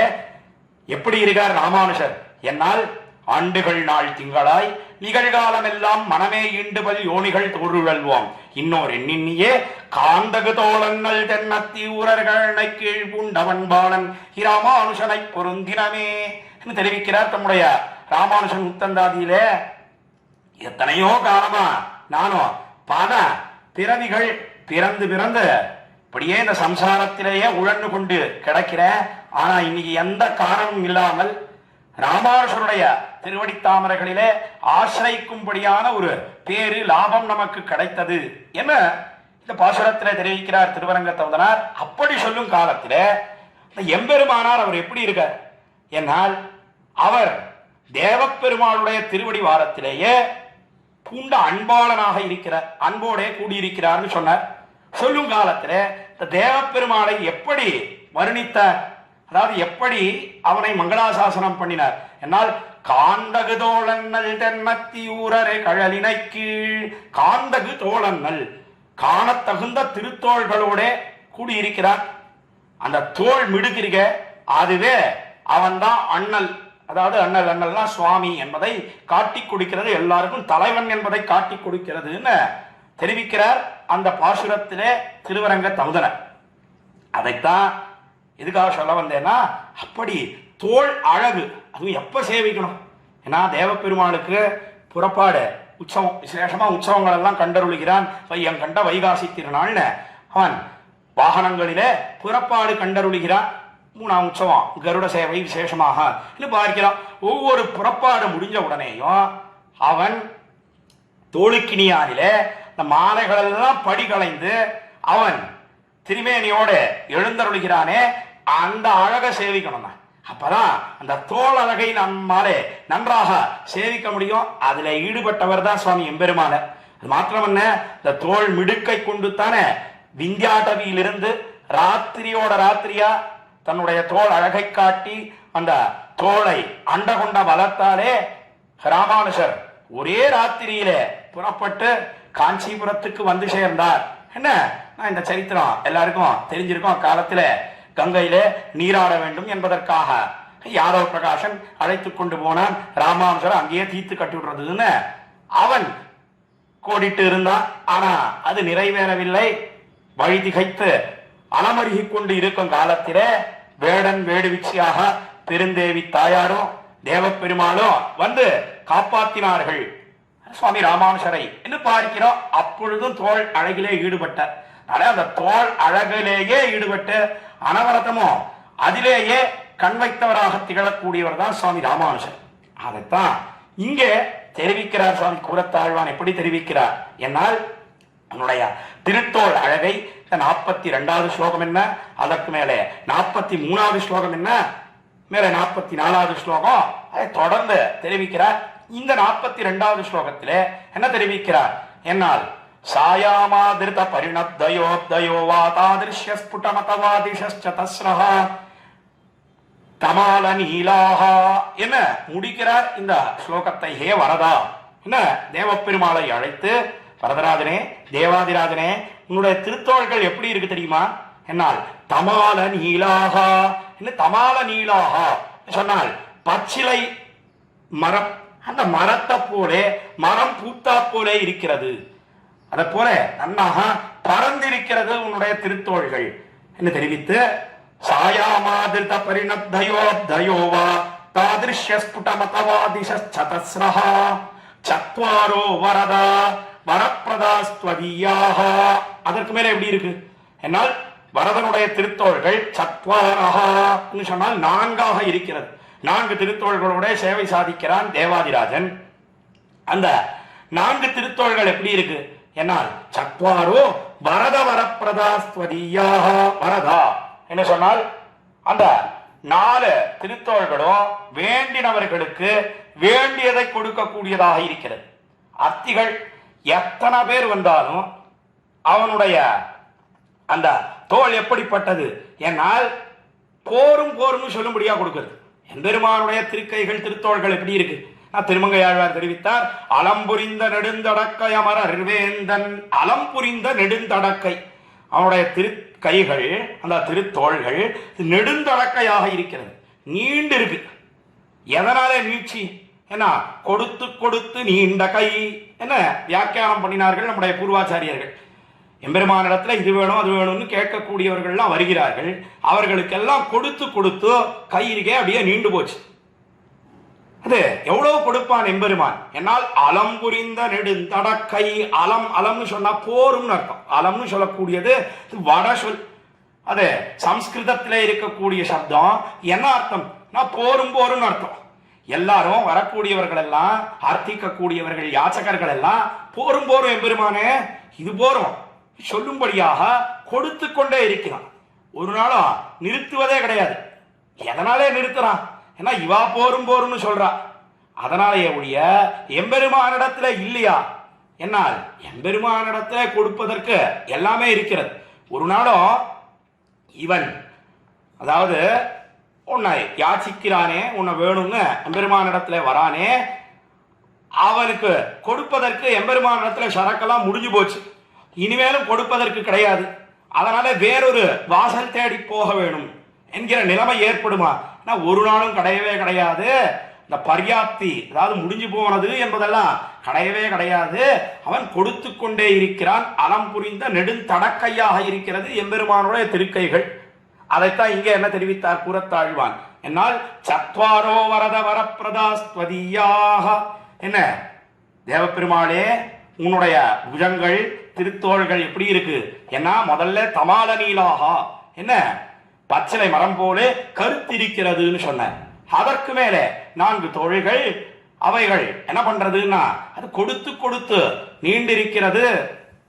அதற்கு மேலே பாசந்தே புஜ பரிகாஸ்தமால நீலாக. பாசந்தேன்னு சொன்னா விளங்குகின்றனான்னு அர்த்தம். அதற்கு மேலே எப்படி இருக்கு என்னால் புஜ பரிகாகா சொன்னால் புஜ பரிகங்கள் பரிகம் பரிகம்னு சொன்னா உழல் தடி. உழல் தடியை போல இருக்கு. இதுதான் காலத்துல திருவடி சொன்னான், ஹனுமான் சொன்னான். சக்கரவர்த்தி திருமான் ராமபிரானை சேவித்தான். சேவித்த உடனே அவன் மங்களாசாசனம் பண்ணிட்டான். ஆயதாச்ச சுவருத்தாச்ச பாஹவ பரிகோபமாக சர்வபூஷண பூஷார்ஹாஹ கிமர்த்தம் ந விபூஷிதாஹ.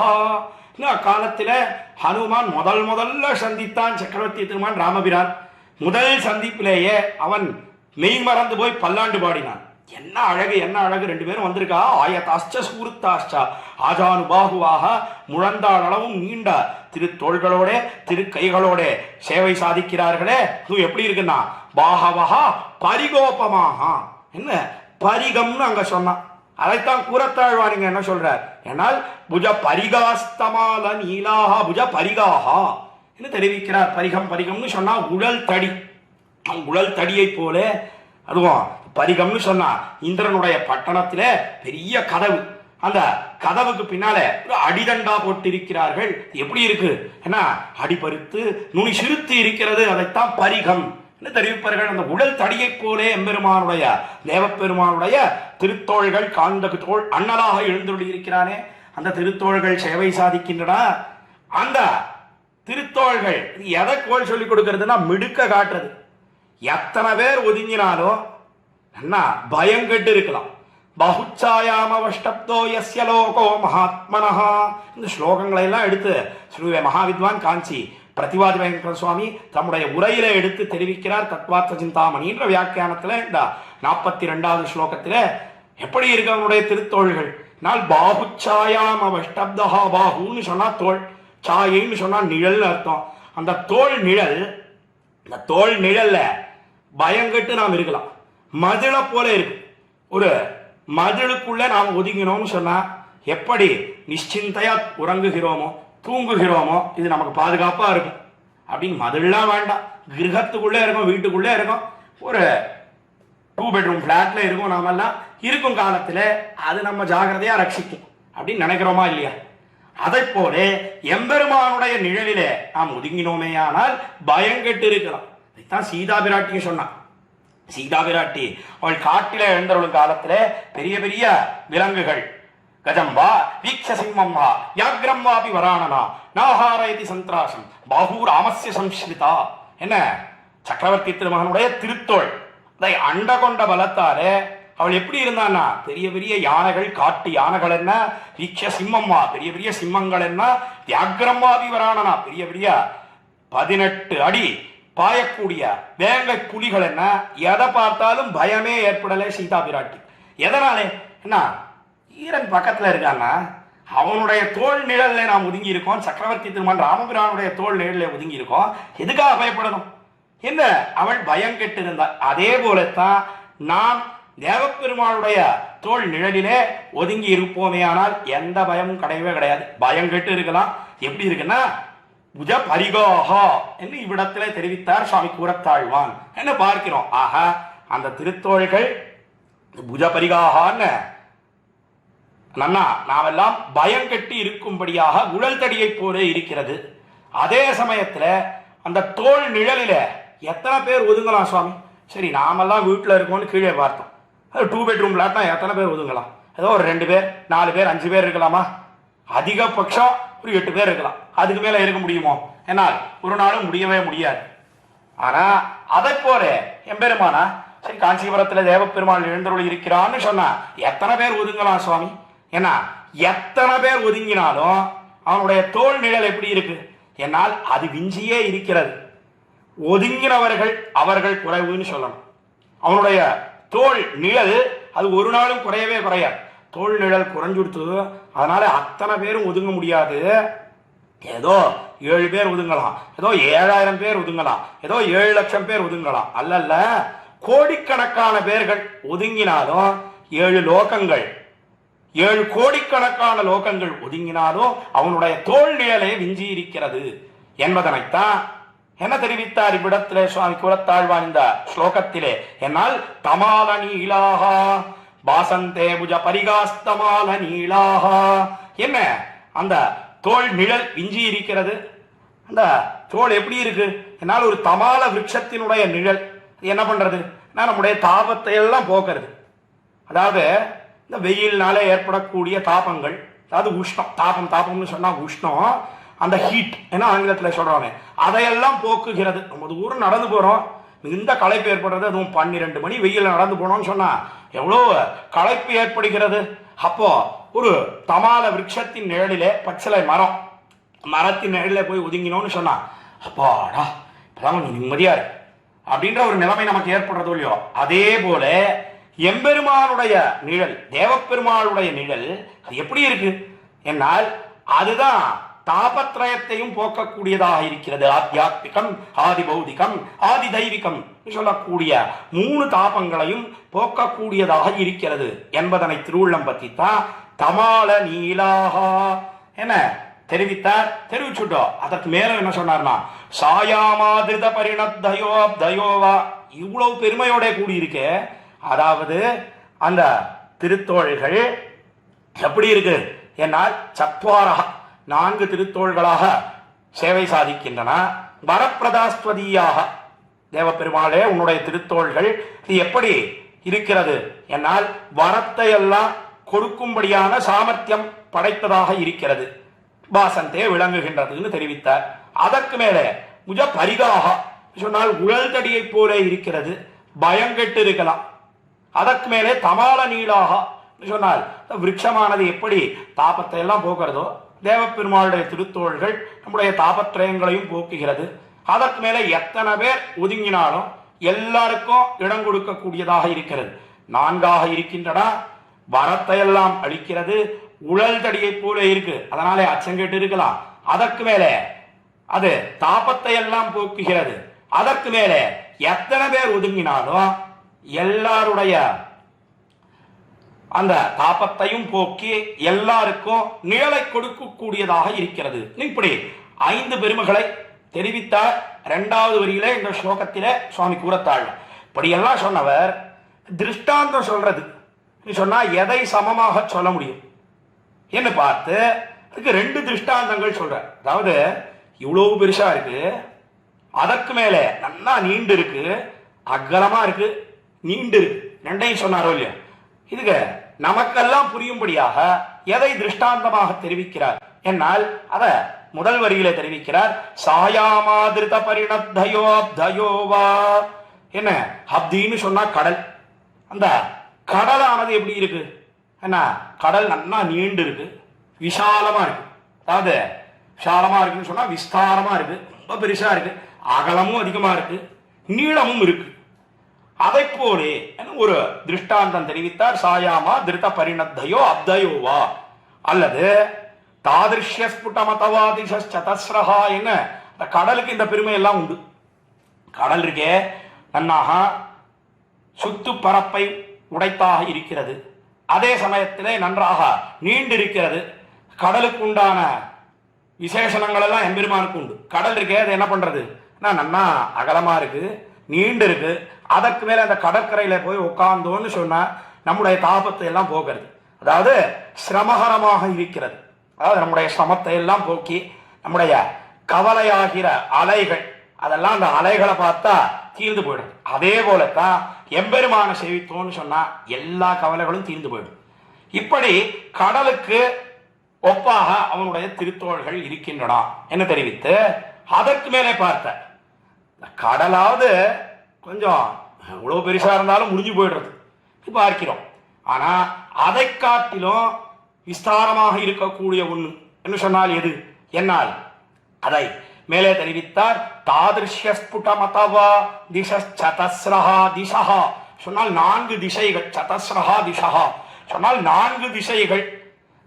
அதுக்கும் இதே விசேஷம் உண்டு. தாதிருஷ்யான்னு சொன்னா கீழ் சொன்ன விசேஷணங்கள், அது கடலுக்கு சொன்ன விசேஷனம். அது எது ஏன்னா வேற ஒன்றும் கிடையாது, அகலமா இருக்கு, நீட்சியோட கூடி இருக்கிறதுன்னு சொன்னாரோ இல்லையோ. அதே போல 4 திசைகள்னு சொன்னா கேட்கணுமா, அகலமா இருக்கு, நீண்டு இருக்குன்னு தெரிவித்தார்.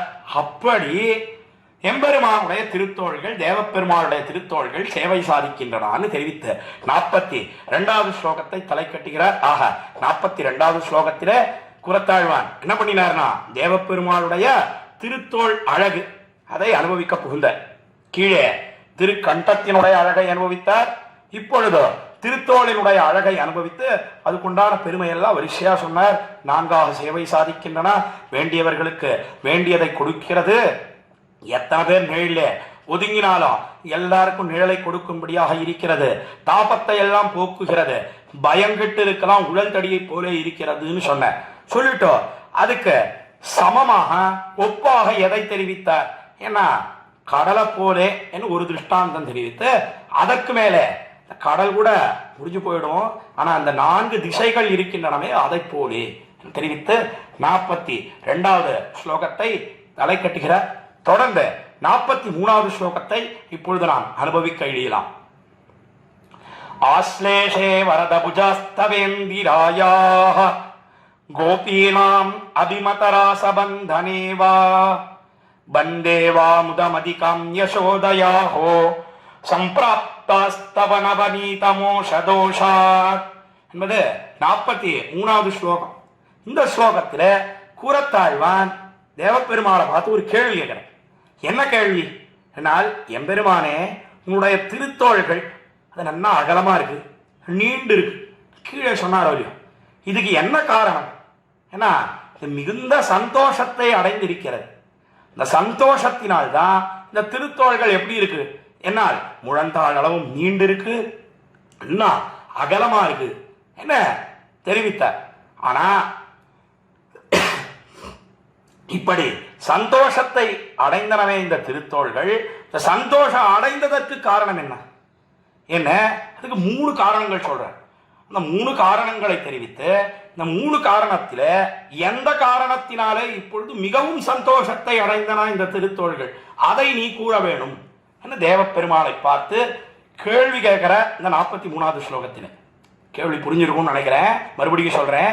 43வது ஸ்லோகத்தில் குரத்தாழ்வான் தேவப்பெருமாளை பார்த்து என்ன கேள்வி கேட்கிறார் என்னால், தேவப்பெருமாளே உன்னுடைய திருத்தோள்கள் அது நன்னா அகலமா இருக்கு, நன்னா நீண்டு இருக்கு, அதை தானே கீழே 42வது ஸ்லோகத்திலே தெரிவித்தார். அதுக்கு காரணம் என்ன?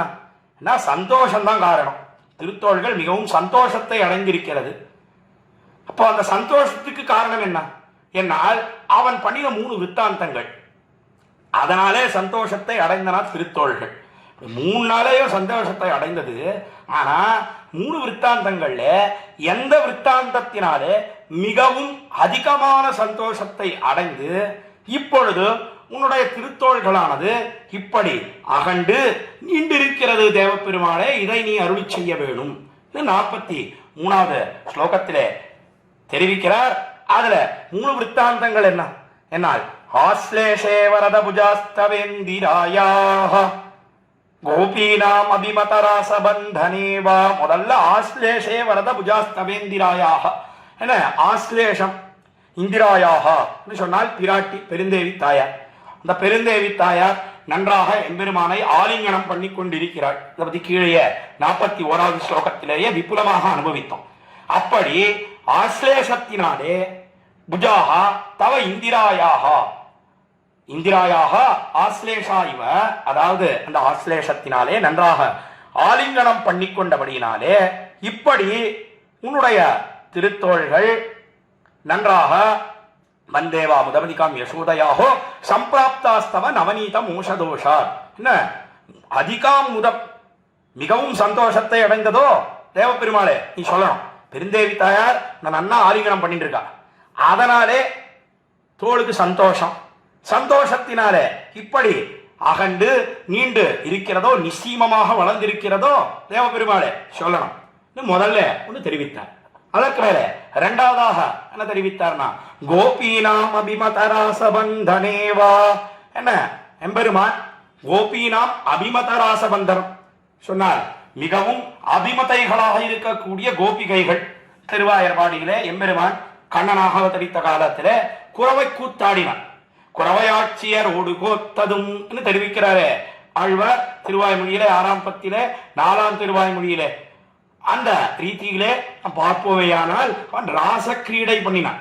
அங்கனாம் அங்கனாம் அந்தரே மாதவஹா மாதவம் மாதவம் சங்கனே நாந்தனாக என்ன, ஒரு கண்ணன் ஒரு கோபி, 2 கண்ணன் ஒரு கோபி, இப்படி பல வடிவுகளை எல்லாம் எடுத்துக்கொண்டு அவர்களோட அண்ணா கூத்தாடினான். அதைத்தான் இவ்விடத்தில் என்ன தெரிவிக்கிறார் என்னால், கோபீனாம் அபிமதராசபந்தனேவா இன்னும் மிகவும் அபிமதைகளாக இருக்கக்கூடிய கோபிகைகள் அவர்களோட சேர்ந்து ராசக்கிரீடை பண்ணினாயே, குறவை கூத்தாடினாயே கண்ணனாக அவதரித்த காலத்திலே, அதனாலே அதிகாம் முதம் என்று சொன்னால் மிகவும் சந்தோஷத்தை அடைந்தனவா திருத்தோள்கள், அதனாலே நிச்சயமாக எல்லையே இல்லாமல் வளர்ந்திருக்கிறதா எம்பெருமானே தேவபெருமானே சொல்லு. தேவப்பெருமாளை பார்த்து இரண்டாவதாக ஒரு கேள்வி கேட்கிறார். ஆஹா, முதல்ல பெருந்தேவி தாயார் நன்னா ஆலிங்கனம் பண்ணி கொண்டா, அதனாலே இப்படி வளர்ந்துருக்கா சந்தோஷத்தை அடைந்து, அல்லது நீ குறவை கூத்தாடினாய பெண்களோட அதனாலே சந்தோஷத்தை அடைந்து நீண்டிருக்கிறதா எம்பெருமானே சொல்ல வேணும் என்று தெரிவித்து, மூணாவதாக ஒன்று தெரிவித்தார். பந்தேவா முதமதிகாம் யசோதயாஹோ சம்பிராப்தாஸ்தவ நவநீதமோ சதோஷாத். என்ன யசோதயா பந்தேவா நவநீத மோஷதோஷாத் என்ன நவநீத சௌரிய விற்த்தாந்தத்தை பண்ணினான் எம்பெருமான். அதாவது வெண்ணையை களவு கண்டான், நித்தியம் இதேதான் வேலை.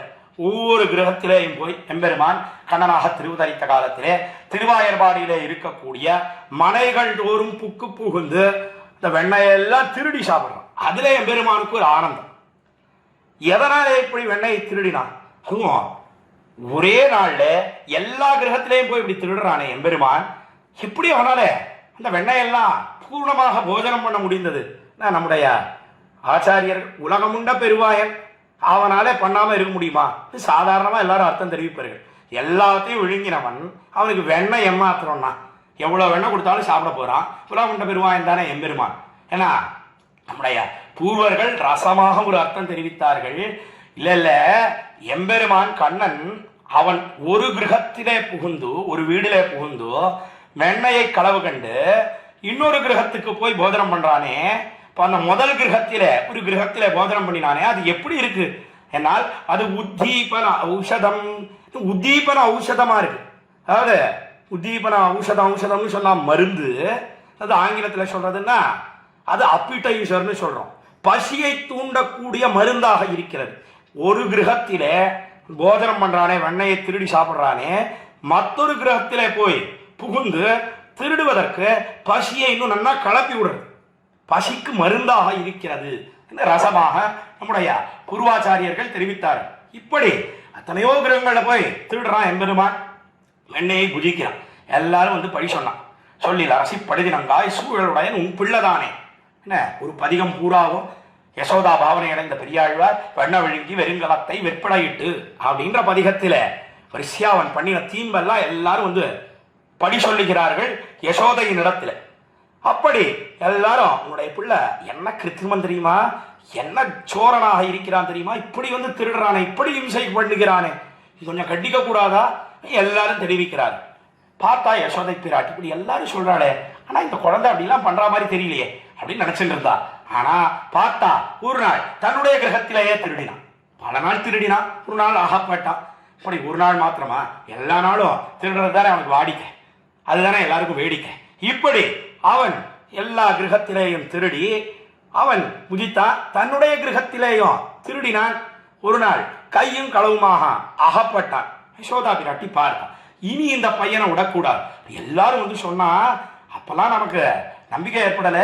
என்ன அநியாயம், நம்முடைய கிரகத்திலே எப்படி திருடுறானே, இவனுக்காக தான் எல்லா வெண்ணையும் நாம் நாரார் உரியேற்றி வைத்திருக்கிறோம், நம்மிடத்துல கேட்கக்கூடாது, இப்படியா திருடணும் என்ன யசோதை பிராட்டிய காலத்துல நினைத்தான். உடனே என்ன பண்ணினா, என்னால் உடனே இன்னைக்கு அவனை தண்டிக்கணும்னா, இன்னைக்கு இந்த பையனை விடுறதில்லை, என்ன நன்றாக அவனை கையினாலே பிடித்து கொண்டாள். ஒரு கையினாலே பிடித்து கொண்டாள். ஏன்னா விட்டுட்டா காத்தின் கடிகனாயோடிய ஹம்புக்கு காத்தை காட்டிலும் வேகமா ஓடி போயிடும். ஆனாலே ஒரு கையினாலே கெட்டியா பிடிச்சுட்டு கயித்தை கொண்டு இவனை கட்டணும். அதைத்தான் இந்த ஸ்லோகத்திலே கூட தாழ்வான் தெரிவிக்கிறார். யசோதயாஹோ நவநீத மோஷ தோஷாத் பந்தேவா. என்ன நவநீத மோஷ தோஷாத், நவநீத சௌரிய விற்த்தாந்தம், வெண்ணையை களவு கண்ட விற்த்தாந்தம், அந்த குற்றத்திற்காக தோஷத்துக்காக யசோதயாஹோ பந்தேவா, யசோதை நன்னா கட்டினாள். என்ன பண்ணினா, என்ன உரலோட சேர்த்து கட்டினாள். கயிற்றை எல்லாம் எடுத்தா, எல்லாத்தையும் அப்படியே சின்ன சின்னதா நறுக்கி வச்சிருக்கான் கண்ணன் எம்பெருமான். ஏன்னா நன்னா தெரியும். இப்படி யசோதை பிராட்டி அவள் கையும் களவுமா நம்ம பிடிப்பா, கட்டணும்னு நினைப்பா, கயிற்றை எல்லாம் எடுப்பா. அதுக்காக நம்ம என்ன பண்ணணும், ஏன்னா இதையெல்லாம் நம்மை கட்ட முடியாதபடியாக எல்லாத்தையும் நறுக்கி நறுக்கி வச்சிடணும் என்பதை முன்கூட்டியே அறிந்த கண்ணன் எம்பெருமான் எல்லாத்தையும் நறுக்கி நறுக்கி வச்சிருக்கான். அது எப்படிப்பட்ட கயிறுனா, எந்த மாட்டையோ எந்த கன்றையோ கட்டுவதற்கு பிரயோஜனம் இல்லாத ஒரு கயிறு. அப்படிப்பட்ட ஒரு கயிறைத்தான் யசோதை பிராட்டி, அதை கொண்டுதான் இவனை கட்ட முடியும். ஏன்னா சம்சாரிகள் இதுல சாஸ்திரார்த்தம் காட்டப்படுகிறதுன்னு தெரிவிக்கிறார்கள் நம்முடைய பூர்வாச்சாரியர்கள். என்ன சாஸ்திரார்த்தம்? ஏன்னா வேற ஒன்றும் கிடையாது. நாம வேணும்னு சொன்னா எம்பெருமான் அதை கொள்ளுவது கிடையாது. நாம வேணான்னு ஒதுக்கினா அதை எம்பெருமான் ஏற்கிறான். என்ன, நம்முடைய அகங்கார மமகாரத்தினாலே தூஷிக்கப்படாத வஸ்துவை தான் எம்பெருமான் கொள்றான். தூஷிக்கப்பட்டதுன்னு சொன்னா எம்பெருமான் வேணான்னு ஒதுக்கி விடுறான். அதனால்தான் எந்த மாட்டையோ கண்ணையோ கட்டுவதற்கு பிரயோஜனமே படாது. அப்பேற்பட்ட ஒரு கயிறு, அந்த கயிற்றை கொண்டுதான் எனக்கு கட்ட வேணும். என்ன, எல்லாத்தையும் எடுத்து ஒரு கையினாலே சிறிது சிறிதா முடிச்சு போட்டு ஒரு கையினாலே இவனை பிடித்து கொண்டிருக்கிறாள். அண்ணபிரானா இங்கேயும் அங்கேயும் இழுக்கிறான். தாம்னா செய்வ உதரே பத்வா பிரத்யபத்னாத் உருக்கலே என்னெல்லாம் கொண்டாடப்படுகிறது. பிரமாண ஸ்லோகத்தில் எடுத்து காட்டுகிறார்கள். அப்படி அவள் எல்லாத்தையும் முடிச்சு போட்டுட்டு இவனை கட்டலான்னு பார்த்தா. எப்படி கட்டணும்? என்ன, உரலோட சேர்த்து கட்டணும். ஏன் உரலோட சேர்த்து கட்டணும்? ஏன்னா உரல் தானே இவனுக்கு சகாயம் பண்ணித்து உதவி புரிந்தது. இந்த களவுக்கு துணை நின்றது எது? ஆனா உரல் தானே. அதனாலே அந்த உரலோட சேர்த்து கட்ட வேணும். என்ன, யசோதை பிராட்டி நினைத்தா 9 சுத்துக்கு போரும் நினைச்சா. பார்த்தா எம்பெருமான் கண்ணன் என்ன பண்ணான்? என்னால் பெருக்குவாரையின் ஏ பெருக்க மெய்து பெத்தியோய். என்ன, நன்னா சிறுமேனியை பெருக்கி கொண்டான், உடலை பெருக்கி கொண்டான். 9 சுத்துக்கு போரும் நினைச்சா ஒரு சுத்துக்கு கூட போறல. கண்ணனா இங்கே அங்கே இழுக்கிறா. ஒரே ஆயாசம், என்ன பண்றதுன்னு தெரியல. மயிர் முடி அவிழ்ந்து தொங்குகிறது. நெத்தியிலிருந்து வேர்வை முத்து முத்தா கீழே விழறது. மிகவும் ஆயாசத்தோட கூடியிருக்கிறாள் யசோதை பிராட்டி. அப்பொழுதோ கண்ணன் எம்பெருமான் என்ன பண்ணினான்? என்ன, அடாடா நாம தப்பு பண்ணிட்டோம். நம்ம எதுக்காக இங்க வந்திருக்கோம்? என்ன, அப்படி தாயார் கையும் களவுமா நம்ம பிடிக்கணும். அவள் கையாலே கட்டுப்பட வேணும். நம்முடைய சௌலபியம் சுப்பிரசித்தமாக லோகத்திலே விளங்க வேணும். இதுக்காக தானே நம்ம வந்து பிறங்கி இருக்கோம். அப்படி இருக்கச்சே நாம் பெருக்கலாமா திருமேனியை என்ன நினைத்தான்? சுருக்குவாரையின் நீயே சுருங்கினாய் சுருங்கியும். என்ன, திருமேனியை நன்றாக சுருக்கி கொண்டான் அக்காலத்திலே எம்பெருமான். யசோதை பிராட்டி என்ன பண்ணினார்? என்னால் நன்றாக இவனை உரலோட சேர்த்து கட்டினாள். இவனுக்கு 2 கட்டு, உரலுக்கு 1 கட்டு. உரலுக்கும் இவனுக்கு என்ன வித்தியாசம்? என்னால் இவன் அழுதான், உரல் அழல. இவன் மூச்சு விட்டான், உரல் மூச்சு விடல. இவ்வளவுதான் 2த்துக்கும் வித்தியாசம். என்ன தெரிவிக்கிறார்கள் அக்காலத்தில. அதைத்தான் இங்கே கூறத்தாழ்வான் என்ன தெரிவிக்கிறார்? என்னால் எம்பெருமானே தேவாதிராஜனே, நீதான் கண்ணனாக அவதரித்தாய்.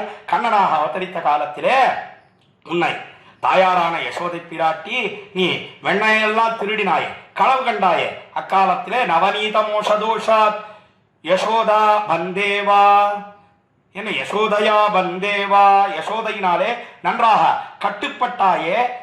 அதனாலே உனக்கு மிகவும் அதிகமான சந்தோஷம் ஏற்பட்டுதா?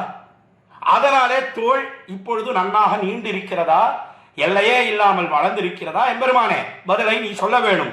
என்ன, வந்தேவா முதம் அதிகாமுதம்னு சொன்னா மிகவும் சந்தோஷத்தை அடைந்தனவா தெரிவிக்க வேணும் எம்பெருமானி. எம்பெருமானை பார்த்து கேட்கிற. இதுல 3 விற்த்தாந்தங்களையும் சந்தோஷத்தை அடைந்தது அது எனக்கு நன்னா தெரியும். அதாவது கீழே என்ன பார்த்தோம்?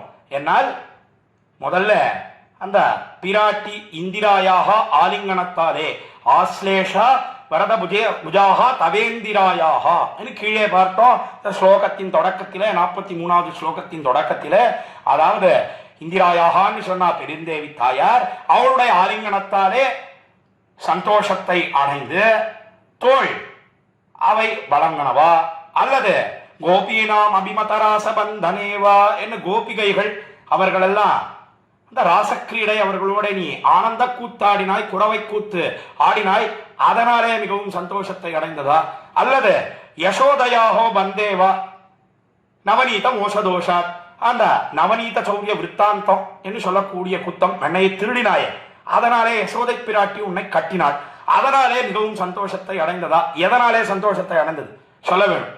என்ன கேட்கிறார் கூறத்தாழ்வன். முக்கியமா நாம் எதை உத்து நோக்க வேணும் என்னால் வெறும் சந்தோஷத்தை அடைந்தனவான்னு சொல்லல. கூறத்தாழ்வானுக்கு நல்லா தெரியும் 3 விற்த்தாந்தங்களாலேயும் சந்தோஷத்தை அடைந்தனா திருத்தோள்கள் என்பது நன்னாக தெரியும். ஆனா அந்த அர்த்தத்தை எதிலே அடக்கி காட்டுகிறார் என்னால் முதம் அதிகாம்னு சொன்ன. அதிகாம்னு சொன்னா மிகவும் சந்தோஷத்தை அடைந்தனான்னு அர்த்தம். எதனாலே மிகவும் சந்தோஷத்தை அடைந்தது எம்பெருமானே? தேவபெருமானே நீதான் சொல்லணும். சொல்ல முடியுமா? பதில் சொல்ல முடியுமா? தேவாதிராஜனாலே ஒரு நாளும் சொல்லவே முடியாது. ஏன்னா எதனாலே மிகவும் சந்தோஷத்தை அடைந்ததுன்னத எம்பெருமானாலேயும் ஒரு நாளும் சொல்ல முடியாது என்பதனை திருவுள்ளம் பற்றி தான் இந்த 43வது ஸ்லோகத்தை தெரிவித்து தலை கட்டுகிறார் சுவாமி குரத்தாழ்வான். தொடர்ந்து 44வது ஸ்லோகத்தை இப்பொழுது நாம் அனுபவிக்க இழியலாம். சாரியா இவ விடபல்லவாக்ராஹ கல்லோலா இவ ஜலதே சவித்ருமாக்ராஹ போகீந்திரா இவ ச பணாமணித்தவக்ராஹ பாசந்தே வரத புஜாஸ்தவாருணாக்ராஹ என்பது 44வது ஸ்லோகம். இந்த வரதராஜஸ்தவத்திலே கீழே புஜங்களை பற்றி சொன்னார். புஜங்களுடைய பெருமையை பார்த்தோம் 42வது ஸ்லோகத்திலே. அந்த புஜங்கள் இப்படி எல்லையே இல்லாமல் வளர்ந்திருக்கின்றனவே, அதுக்கு காரணம் அவைகள் மிகவும் சந்தோஷத்தை அடைந்தன. இந்த சந்தோஷம் எதனாலே மிகவும் சந்தோஷத்தை அடைந்தது என்று 3 விற்த்தாந்தங்களை தெரிவித்தார். கீழே 43வது ஸ்லோகத்திலே அனுபவித்தோம். இந்த ஸ்லோகத்திலே இந்த புஜங்களோட கூடின திரு கைகள், அதாவது திரு விரல்கள், அந்த சேர்த்தி அழகுக்கு மங்களாசாசனம் பண்ற. எப்படி இருக்கு என்னால் அந்த புஜங்கள் அவைகள் 3 விதமாக திருஷ்டாந்தம் காட்டுகிறார் இந்த ஸ்லோகத்திலே. சாலியா இவ விடபாச பல்லவாக்ராக அருணாக்ராகான்னு தலை கட்டுகிறார் இந்த ஸ்லோகத்தை. பாசந்தே பரத புஜாஸ்தவாருணாக்ராக, பாசந்தே விளங்குகின்றன, அதாவது புஜாகா வரத புஜாகா. ஏ தேவப்பெருமாளே, உன்னுடைய புஜங்கள் எப்படி இருக்கு தெரியுமா? அருணாக்ராக, அவைகள் நுனியிலே சிவந்த திருவிரல்களோட சேவை சாதிக்கின்றன. அதாவது எம்பெருமானுடைய திருத்தோள்கள், அந்த திருத்தோள்களுடைய நுனிகளிலே என்ன இருக்கு என்னால் திருவிரல்கள் மிகவும் அழகாக இருக்கின்றன. அவைகள் சிவந்து சேவை சாதிக்கின்றன.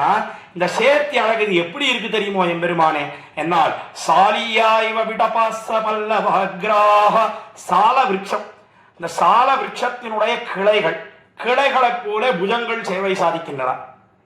அந்த சால விருட்சத்தினுடைய நுனிகளிலே இளந்தளிர்கள் இருக்கின்றனவே, அந்த இளந்தளிர்களைப் போல திருவிரல்கள் சேவை சாதிக்கின்றன, அவைகளைப் போல இருக்கின்றன முதல்ல ஒன்று தெரிவித்தார். சாலியா இவ விடபாச பல்லவாக்ராஹா முதல்ல ஒரு திருஷ்டாந்தத்தை தெரிவித்து உபமானத்தை சொல்லி அதற்கு மேல அவைகள் எப்படி இருக்கு ஏன்னா கல்லோலா இவ ஜலதே சவித்ருமாக்ராஹ, ஜலதே கல்லோலா இவ என்று சொன்னால் பெரிய கடல், அலை எறியக்கூடிய கடல், கடல் அலைகளைப் போல புஜங்கள் திருத்தோள்கள் சேவை சாதிக்கின்றன.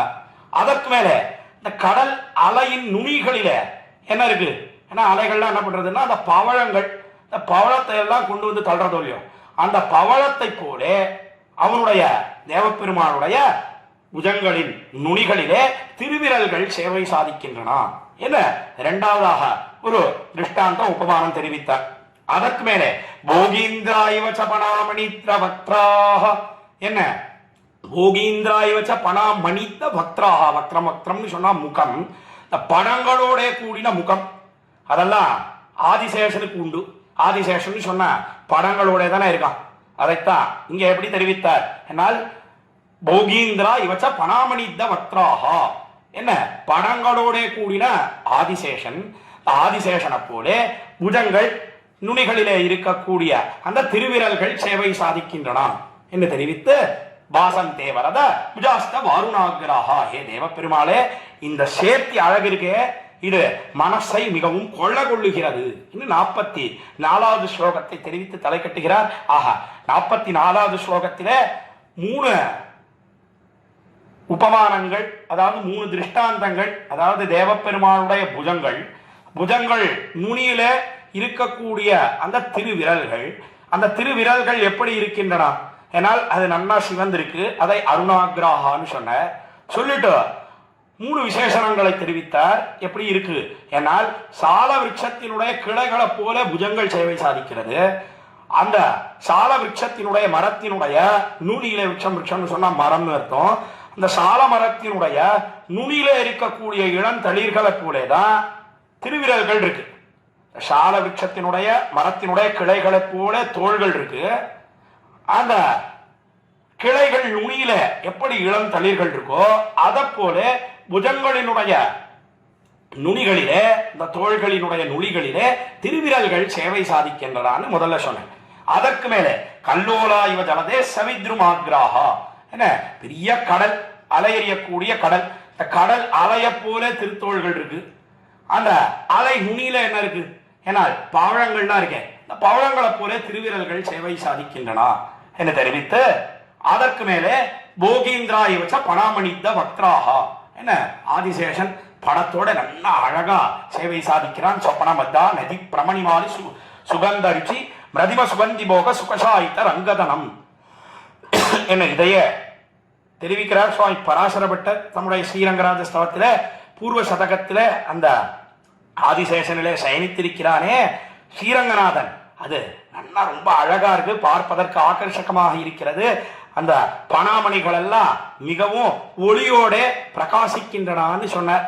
அதைத்தான் இங்கே கூறத்தாழ்வான் என்ன தெரிவித்தார் என்னால், அந்த பணாமண்டலங்களோட கூடின ஆதிசேஷனை போல புஜங்களோட நுனியில இருக்கக்கூடிய திருவிரல்கள் சேவை சாதிக்கின்றன என்ன தெரிவித்து 44வது ஸ்லோகத்தை தலை கட்டுகிறார். என்ன பார்க்கிறோம்? தொடர்ந்து 45வது ஸ்லோகத்தை இப்பொழுது நாம் அனுபவிக்க இடியலாம்.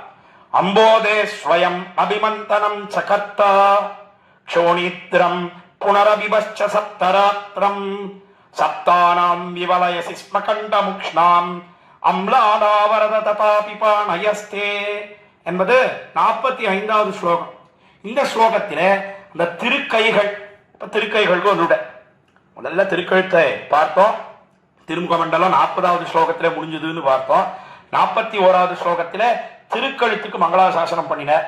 42, 43, 44 ஆகிய 3 ஸ்லோகங்களிலே அந்த திருத்தோள்கள் என்ன, அதற்கு மேல திருத்தோள்கள் திரு விரல்களோட கூடின சேர்த்தி அழகு என்ன, அதுக்கு ஸ்லோகமிட்ட. இப்பொழுது 45வது ஸ்லோகத்திலே திருக்கைகளுக்கு வந்துவிட்ட. அந்த திருக்கைகள் பண்ணின அதிமானுஷமான சேஷ்டிதங்கள். அது என்ன அதிமானுஷம்? அதிமானுஷம் சொன்னாலே என்ன அர்த்தம்? மனுஷர்களை காட்டிலும் விஞ்சிய செயல்கள், செயல்களை பண்ணின. அது 3 விற்த்தாந்தங்களை சொல்ற, 3 செயல்களை சொல்ற. சொல்லி இதனால எம்பெருமானே தேவ பெருமாளே அம்லானாவரத ததாபிபான் அயஸ்தே, இவ்வளவு காரியங்கள் பண்ணினாய், ஆனா கொஞ்சம் கூட வாட்டமே அடையலையே, கொஞ்சம் கூட வதங்களை வாடல, உன்னுடைய திருக்கைகள் அப்படியே நன்னாக பிரகாசிக்கிறதே என்ன தெரிவிக்கிறார். இந்த 45வது ஸ்லோகத்திலே என்ன நாம் பார்க்கிறோம்? அதுல முதல் செயல் எது என்னால், முதல் அதிமானுஷமான சேஷ்டிதம் என்ன என்னால் அம்போதே ஸ்வயம் அபிமந்தனம் சகர்த்தா. என்ன அம்போதே ஸ்வயம் அபிமந்தனம், தனி ஒருவனாக எம்பெருமான் திருப்பார்கடலை கடைந்தான். இதை பத்தி விஸ்தரமா கீழே அதனாலதான் சொன்னேன். 41வது ஸ்லோகத்திலே ஏன் விஸ்தரமாக திருப்பார்கடலை கடைந்த விற்த்தாந்தத்தை நாம் அனுபவித்தோம். ஏன் விவரித்து தெரிவித்தேன்னா, இந்த 45வது ஸ்லோகத்திலே அந்த செயலை தெரிவிக்கிறார், அந்த விற்த்தாந்தத்தை தெரிவிக்கிறார்னு 41வது ஸ்லோகத்தை அனுபவிக்கும் காலத்திலேயே நாம் பார்த்தோம். இப்படி எம்பெருமான் திருப்பார்கடலை கடைந்தார். அதனால எங்கேயாவது வாட்டத்தை அடைந்ததா? ஏன்னா கீழே பார்த்தோம், அவனுக்கு ஒரு வாட்டமும் இல்லை. தேவர்கள் அசுரர்கள் அவர்கள் தான் கை ஓய்ந்து போனார்கள், அவர்களால ஒன்றும் முடியல. எல்லாம் பெருசா என்னவோ அந்த மண்டல பர்வதத்தை மத்தாக நாட்டி வாசுகியை கயிறாக கொண்டு திருப்பார்கடலை நாம கடைஞ்சுடலான்னு அவள்லாம் நினைச்சா, ஆனா அவளால ஒன்னும் முடியல.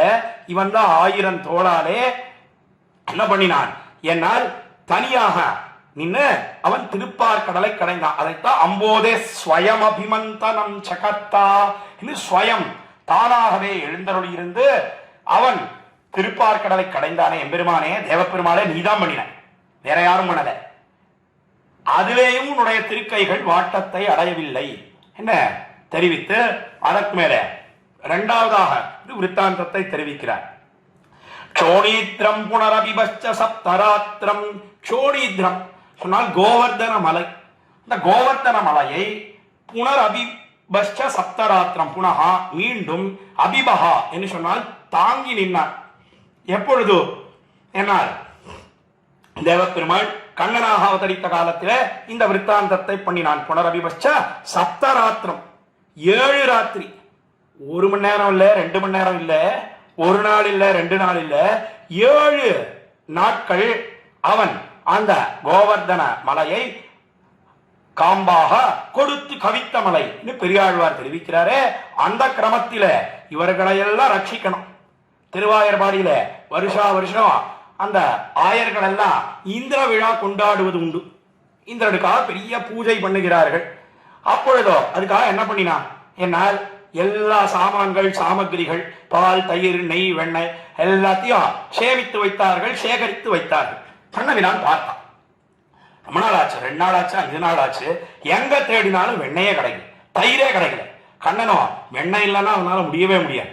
நேரா தாய், அதாவது யசோதை பிராட்டி ஒரு இடத்துல வந்து சேர்ந்தான். அம்மா தாயே, நானும் எவ்வளோ தேடி தேடி பார்த்துட்டேன், எங்க தேடினாலும் வெண்ணெய் கிடைக்கல, தயிர் கிடைக்கல, எல்லாம் எங்கம்மா போச்சு கேட்டான காலத்திலே கண்ணன் எம்பெருமான், அது ஒண்ணும் இல்லடா கண்ணா, வரப்போறது இந்திர விழா வரப்போறது, அதனால எல்லாரும் கண்ணில் படாம ஜாகிரதையா சேகரித்து வைத்திருக்கிறார்கள்.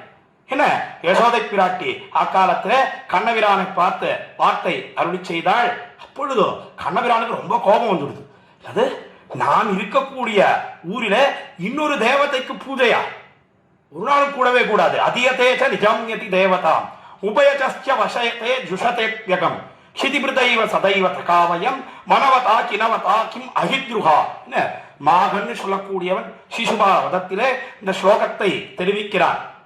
அதியதேத நிஜாம்யதி தெய்வதாம். என்ன ஒரு ஊர்ல இன்னொரு தேவதை, நான் இருக்கக்கூடிய ஊர்ல இன்னொரு தேவதையை ஆராதிப்பதா? ஒரு நாளும் கூடவே கூடாது.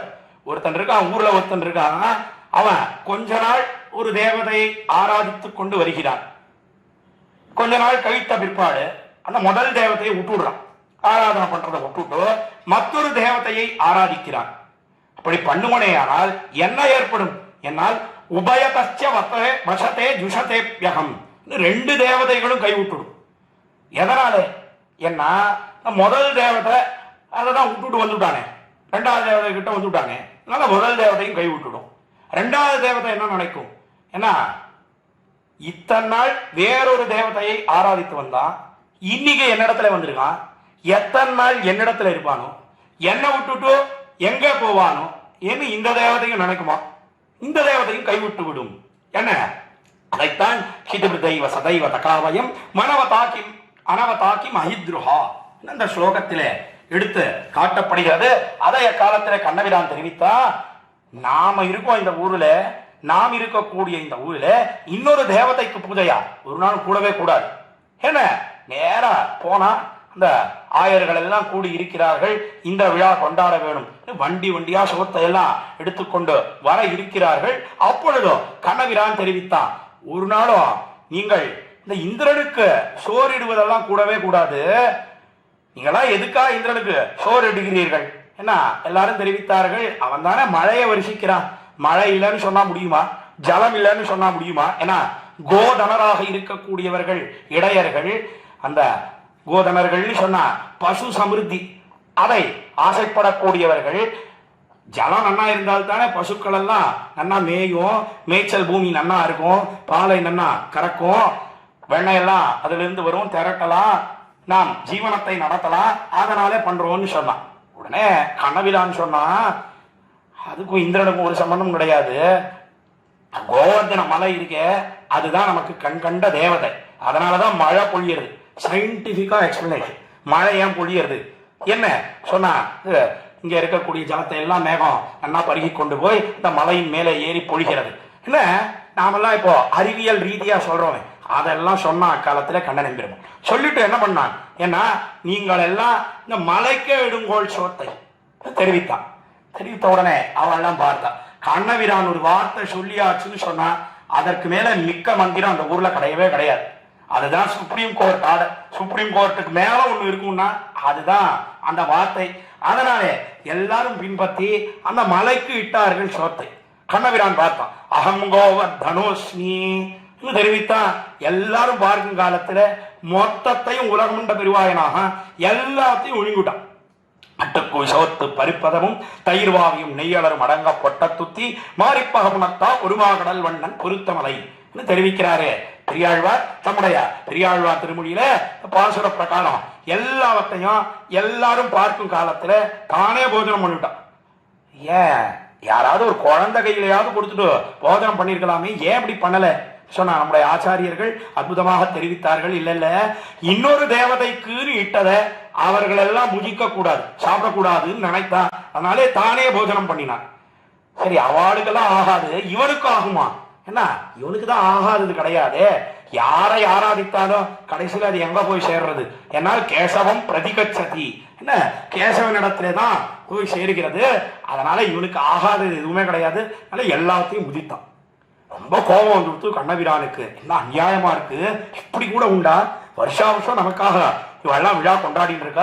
அப்படி இருக்கிறச்சே நமக்கு இடக்கூடியதை பிடுங்கி, ஏன்னா உண்மையிலேயே பசி கோபமா? அதெல்லாம் கிடையாது.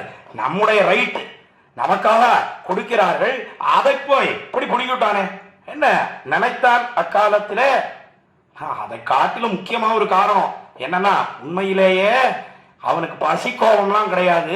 ஆழ்வார் சொல்ற, நம்மாழ்வார் சொல்ற என்ன காரணம்னா, குறவையாட்சியரோடு கோத்ததும் குன்னமுன் நேந்தியதும். இன்னும் குன்னமுன் நேந்தினானே, அதாவது இந்திரன் கல்வருஷத்தை வருஷித்தானே, வருஷித்ததற்கு உண்மையான காரணம் என்ன? என்ன கோபம் இந்திரனுக்கு? இப்படி குறவை கூத்தாடுறானே, அங்க வச்சிருக்க அந்த பாசுரத்திலே அடக்கி இருக்கிறார் சுவாமி நம்மாழ்வார். பசி கோபத்தினால இந்திரன் கல்வருஷத்தை வருஷிக்கவில்லை. உண்மையிலேயே அவனுக்கு கோபத்துக்கு காரணம் என்ன தெரியுமா?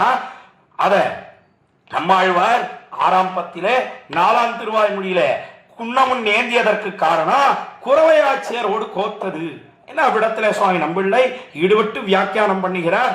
அதாவது நமக்கெல்லாம் அப்சர ஸ்திரீகள் இருக்கா, பெண்கள் எல்லாம் இருக்கான்னு பேரு, இருக்காளான்னு மெய்காட்டு கொள்ளும்படியாக இருக்கிறது, அட்டனன்ஸ் எடுக்கும்படியா இருக்கு. ஆனா இத்தனை பேர்கள் எம்பெருமான் கண்ணனாக திருவதரித்த காலத்திலே இவனுக்கென்ன இருக்கிறார்களே என்பதனை பார்த்தான் இந்திரன். அதுதான் அவனுக்கு பொறுக்கல. அந்த அசூயை, அந்த பொறாமை தான் காரணம் கல்வருஷம் வருஷிப்பதற்கு. நம்முடைய குருவாச்சாரியர்கள் தெரிவிக்கிறார்கள். பிரசங்காத்து அதையும் சேரப்பிடித்து இவ்விடத்துல விண்ணப்பம் பண்ணினார். அப்படி இந்திரன் கல்வருஷம் வருஷித்தான், மழையை பொழிந்தான். பொழிந்த காலத்துல கண்ணனம் பெருமான் இடத்துல ஆயர்கள்லாம் ஓடியே வந்தா. கண்ணா, உன் பேச்ச நம்பி நாங்களாம் இப்படி நாசமா போயிடுவோம் போல் இருக்கே. இந்த மலை ரட்சிக்கும்னு சொன்னாயே, ஏதாவது பண்ணு, இன்னும் ரட்சிக்கிற மாதிரி தெரியலையே என்ன தெரிவிக்க. அப்பொழுதுதான் குன்னு குடையாக எடுத்தாய் குணம் போத்தி ஆண்டாள் தெரிவிக்கிறாளே, குன்னு குடையாக எடுத்தான் அந்த கோவர்த மலையை காம்பாக கொடுத்து கவித்தார். அதைத்தான் இங்கே கூறத்தாழ்வான் என்ன தெரிவிக்கிறார் என்னால், சோணீத்திரம் புனரவிவச்ச சப்தராத்திரம் புனகா அபிபகா என்று சொன்னால் தாங்கி நின்றான். எதை தாங்கி நின்றான்? சோணீத்திரம், அந்த கோவர்தன மலையை தாங்கி நின்றான் எம்பெருமான் என்ன தெரிவித்து, இப்படி தாங்கி நின்னாயே எம்பெருமானே, உங்களுடைய திருக்கைகள் தானே இந்த அதிமானுஷமான சேட்டிதத்தை பண்ணித்து, ஆனா கொஞ்சம் கூட வாட்டமே அடையலையே. தெரிவிக்கிறார் பெரியாழ்வார். கொடியேறு செந்தாமரை கைவிரல்கள் கோலமுமழிந்தில வாடித்திலா வடிவேறு திருவுகிர் நொந்துமிலா மணிவண்ணன் மலையுமோரு சம்பிரதம். என்ன இதே அர்த்தத்தை தான் அங்க சொல்றார் பெரியாழ்வார். ரெண்டுக்கும் ஒரே ஒரு வித்தியாசம் தான். என்ன வித்தியாசம்னா, அங்க ஒரே ஒரு அதிமானுஷ சேஷ்டிதத்தை பெரியாழ்வார் சொன்னார். இங்க 3 அதிமானுஷ சேஷ்டிதங்களை கூறத்தாழ்வான் தெரிவிக்கிறார். அதாவது கொடியேறு செந்தாமரை கைவிரல்கள், அவனுடைய கை விரல்கள்ல கொடின்னு சொல்லக்கூடிய புருஷோத்தமத்துவ சின்னங்களை காட்டக்கூடிய ரேகைகள்லாம் இருக்கின்றன. கொடி என்ன, துவஜ, அங்குஷ சொல்லக்கூடிய அநேகம் அவனுடைய திருக்கைகளிலே இருக்கிறது. வஜ்ர துவஜாங்குஷ சுதா கலசாதபத்திர பங்கேருஹாங்க பரிகர்ம பரீதமந்தா ஆபாத பங்கஜ விசிருங்கள தீப்ரமூலேஹே ஸ்ரீரங்கிணச்சரணையோர் யுகமாசிரயாமஹ. என்ன இதே கூறத்தாழ்வான் அதிமானுஷ ஸ்தவத்திலே உடைய திருக்கைகள் திருவடித்தாமர்கள்ல இருக்கக்கூடிய ரேகைகள் எல்லாம் சொன்னார். எப்படி இருக்கு என்னால், வஜ்ரம்னு சொல்லக்கூடிய கொடி என்ன, துவஜம் என்ன, அங்குஷம் என்ன, சுதா கலசம்னு சொல்லக்கூடிய அமிர்த கலசம் என்ன, ஆதபத்திரம்னு சொல்லக்கூடிய குடை என்ன, பங்கேருகம் சொல்லக்கூடிய தாமரை என்ன, எல்லாம் திருவடிகள்லையும் இருக்கு, திருக்கைகளையும் இருக்கிறது. என்ன நம்முடைய திருவர்கள் எடுத்து தெரிவிக்கிறார்கள். அப்படி கொடியேறு செந்தாமரை கை விரல்கள், அந்த செந்தாமரை போன்ற திருக்கை விரல்கள் இருக்கின்றனவே. கோலமும் அழிந்திலா, இயற்கையாகவே இருக்கக்கூடிய அழகு அதுவும் அழியல. வாடித்தில, ஒரு வாட்டத்தையும் அடையல. எப்பொழுது என்னால், மணிவண்ணன் மலையுமோ ஒரு சம்பிரதம் கோலமும் அழிந்தில வாடித்தில வடிவேறு திருவுகிர் நொந்துமிலா மணிவண்ணன் மலையுமோ ஒரு சம்பிரதம் என்று மணிவண்ணன் மலை, மணிவண்ணனாக இருக்கக்கூடிய கண்ணன் பெருமான் இந்த கோவர்தன மலையை காம்பாக கொடுத்து கவித்தானே, இது என்ன சம்பிரதம்பா? சம்பிரதம்னு சொன்னா கண்கட்டு வித்தை, செப்புடு வித்தை. ஆங்கிலத்தில் சொல்றதுன்னா பிளாக் மேஜிக்னு சொல்றோமே. பிளாக் மேஜிக் எல்லாம் மேஜிக் ஷோ அப்படின்றதெல்லாம் நம்ம பார்த்துருக்கோம். அப்படி கண்கட்டு வித்தையா தான் இருக்கு. கொஞ்சம் கூட வாட்டத்தை இடையில எங்கேயாவது முடியுமா? ஒண்ணும் இல்லை. ஒரு சின்ன வஸ்து, ஒரு போனை அரை மணி நாளி 1 மணி நாளி கையில பிடிச்சுன்னு நிக்க முடியல, நம்முடைய கையெல்லாம் வலிக்கிறது. அப்படி இருக்கிறச்சே எவ்வளவு பெரிய மலை கோவர்தன மலை.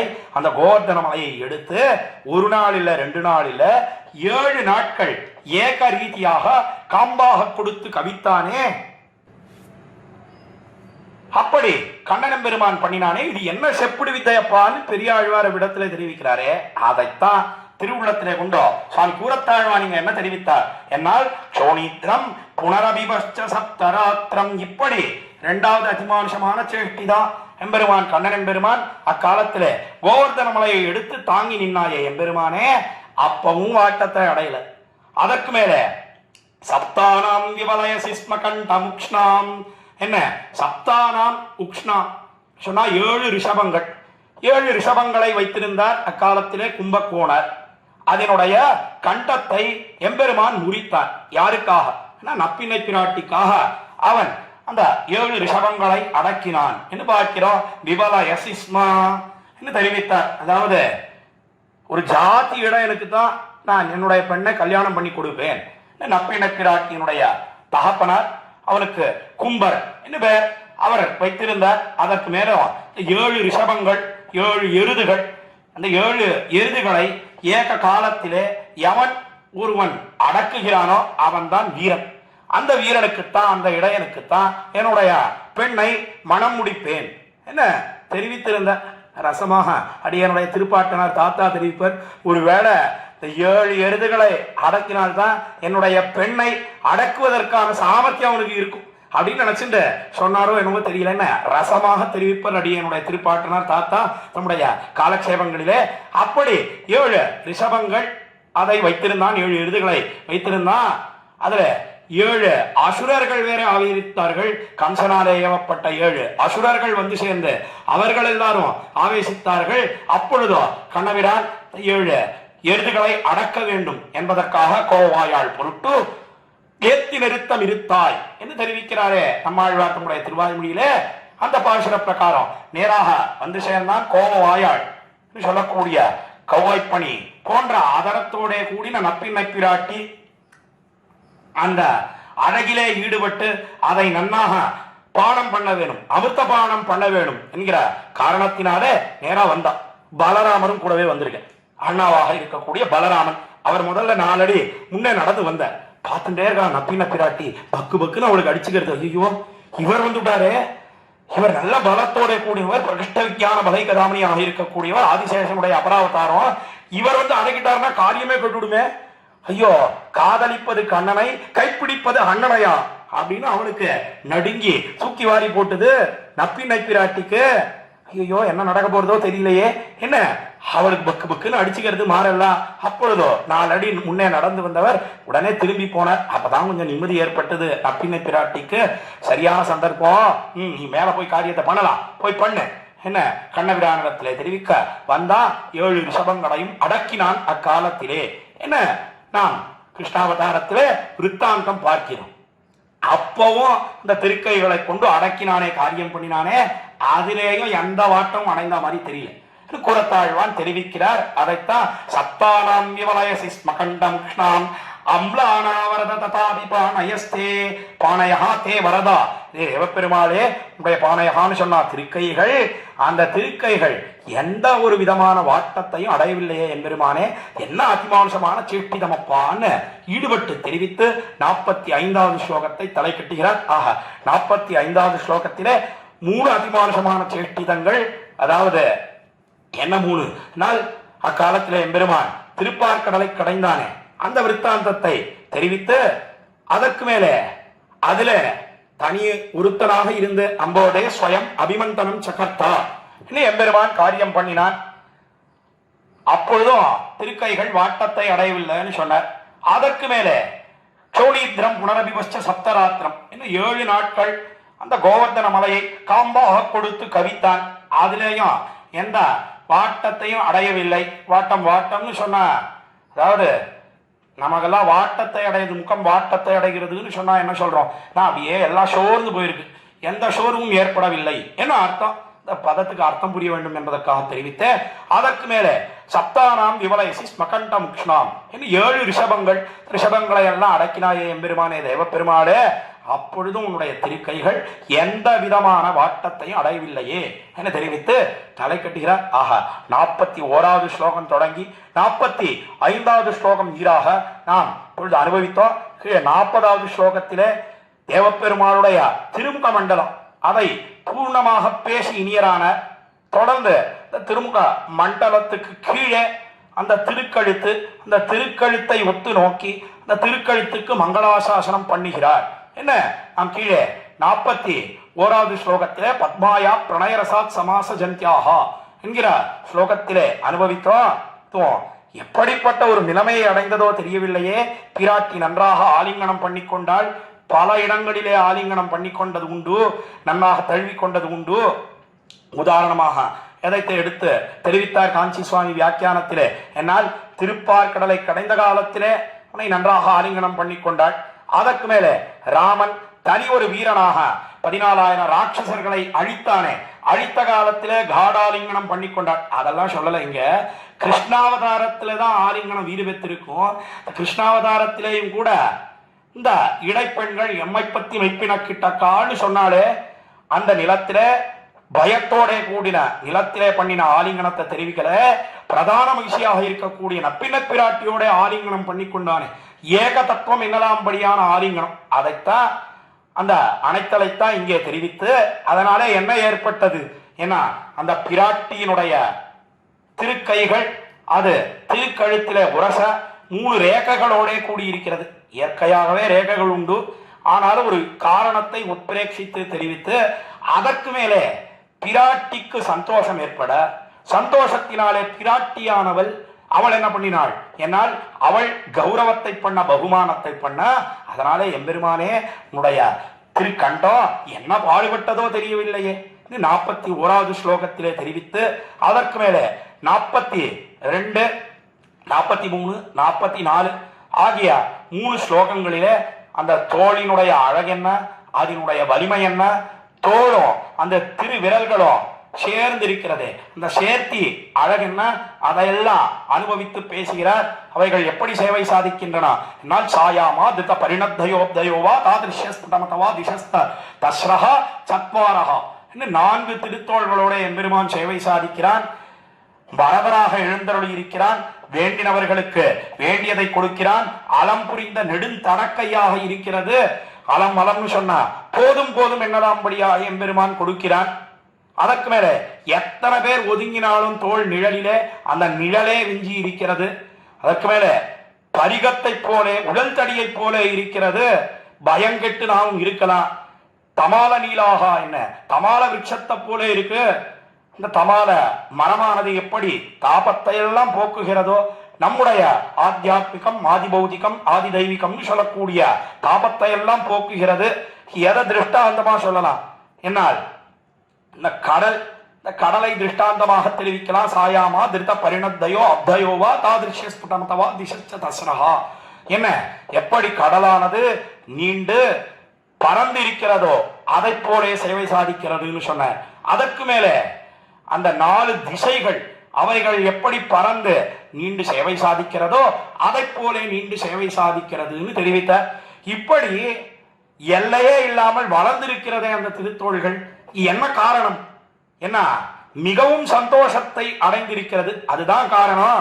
இந்த சந்தோஷத்தை அடைந்ததே நீ 3 விதமான சேஷ்டிதங்களை பண்ணினாயே, எந்த விற்த்தாந்தத்தினாலே மிகவும் சந்தோஷத்தை அடைந்தாய் அதை நீ சொல்லணும் என்பதைத்தான் 43வது ஸ்லோகத்திலே ஆஸ்லேஷா வரத புஜாஸ்தவேந்திராயாக என்ன பிராட்டி நன்னா ஆலிங்கனம் பண்ணி கொண்டாடே, அப்பொழுது மிகவும் சந்தோஷத்தை அடைந்து திருத்தோள்கள் நீண்டு வளர்ந்திருக்கின்றனவா, அல்லது கோபினாம் அபிமதராசபந்தனேவா கோபிகளோட நீ குறவை கூத்தாடினாயே அப்பொழுது மிகவும் சந்தோஷத்தை அடைந்து வளர்ந்திருக்கின்றனவா?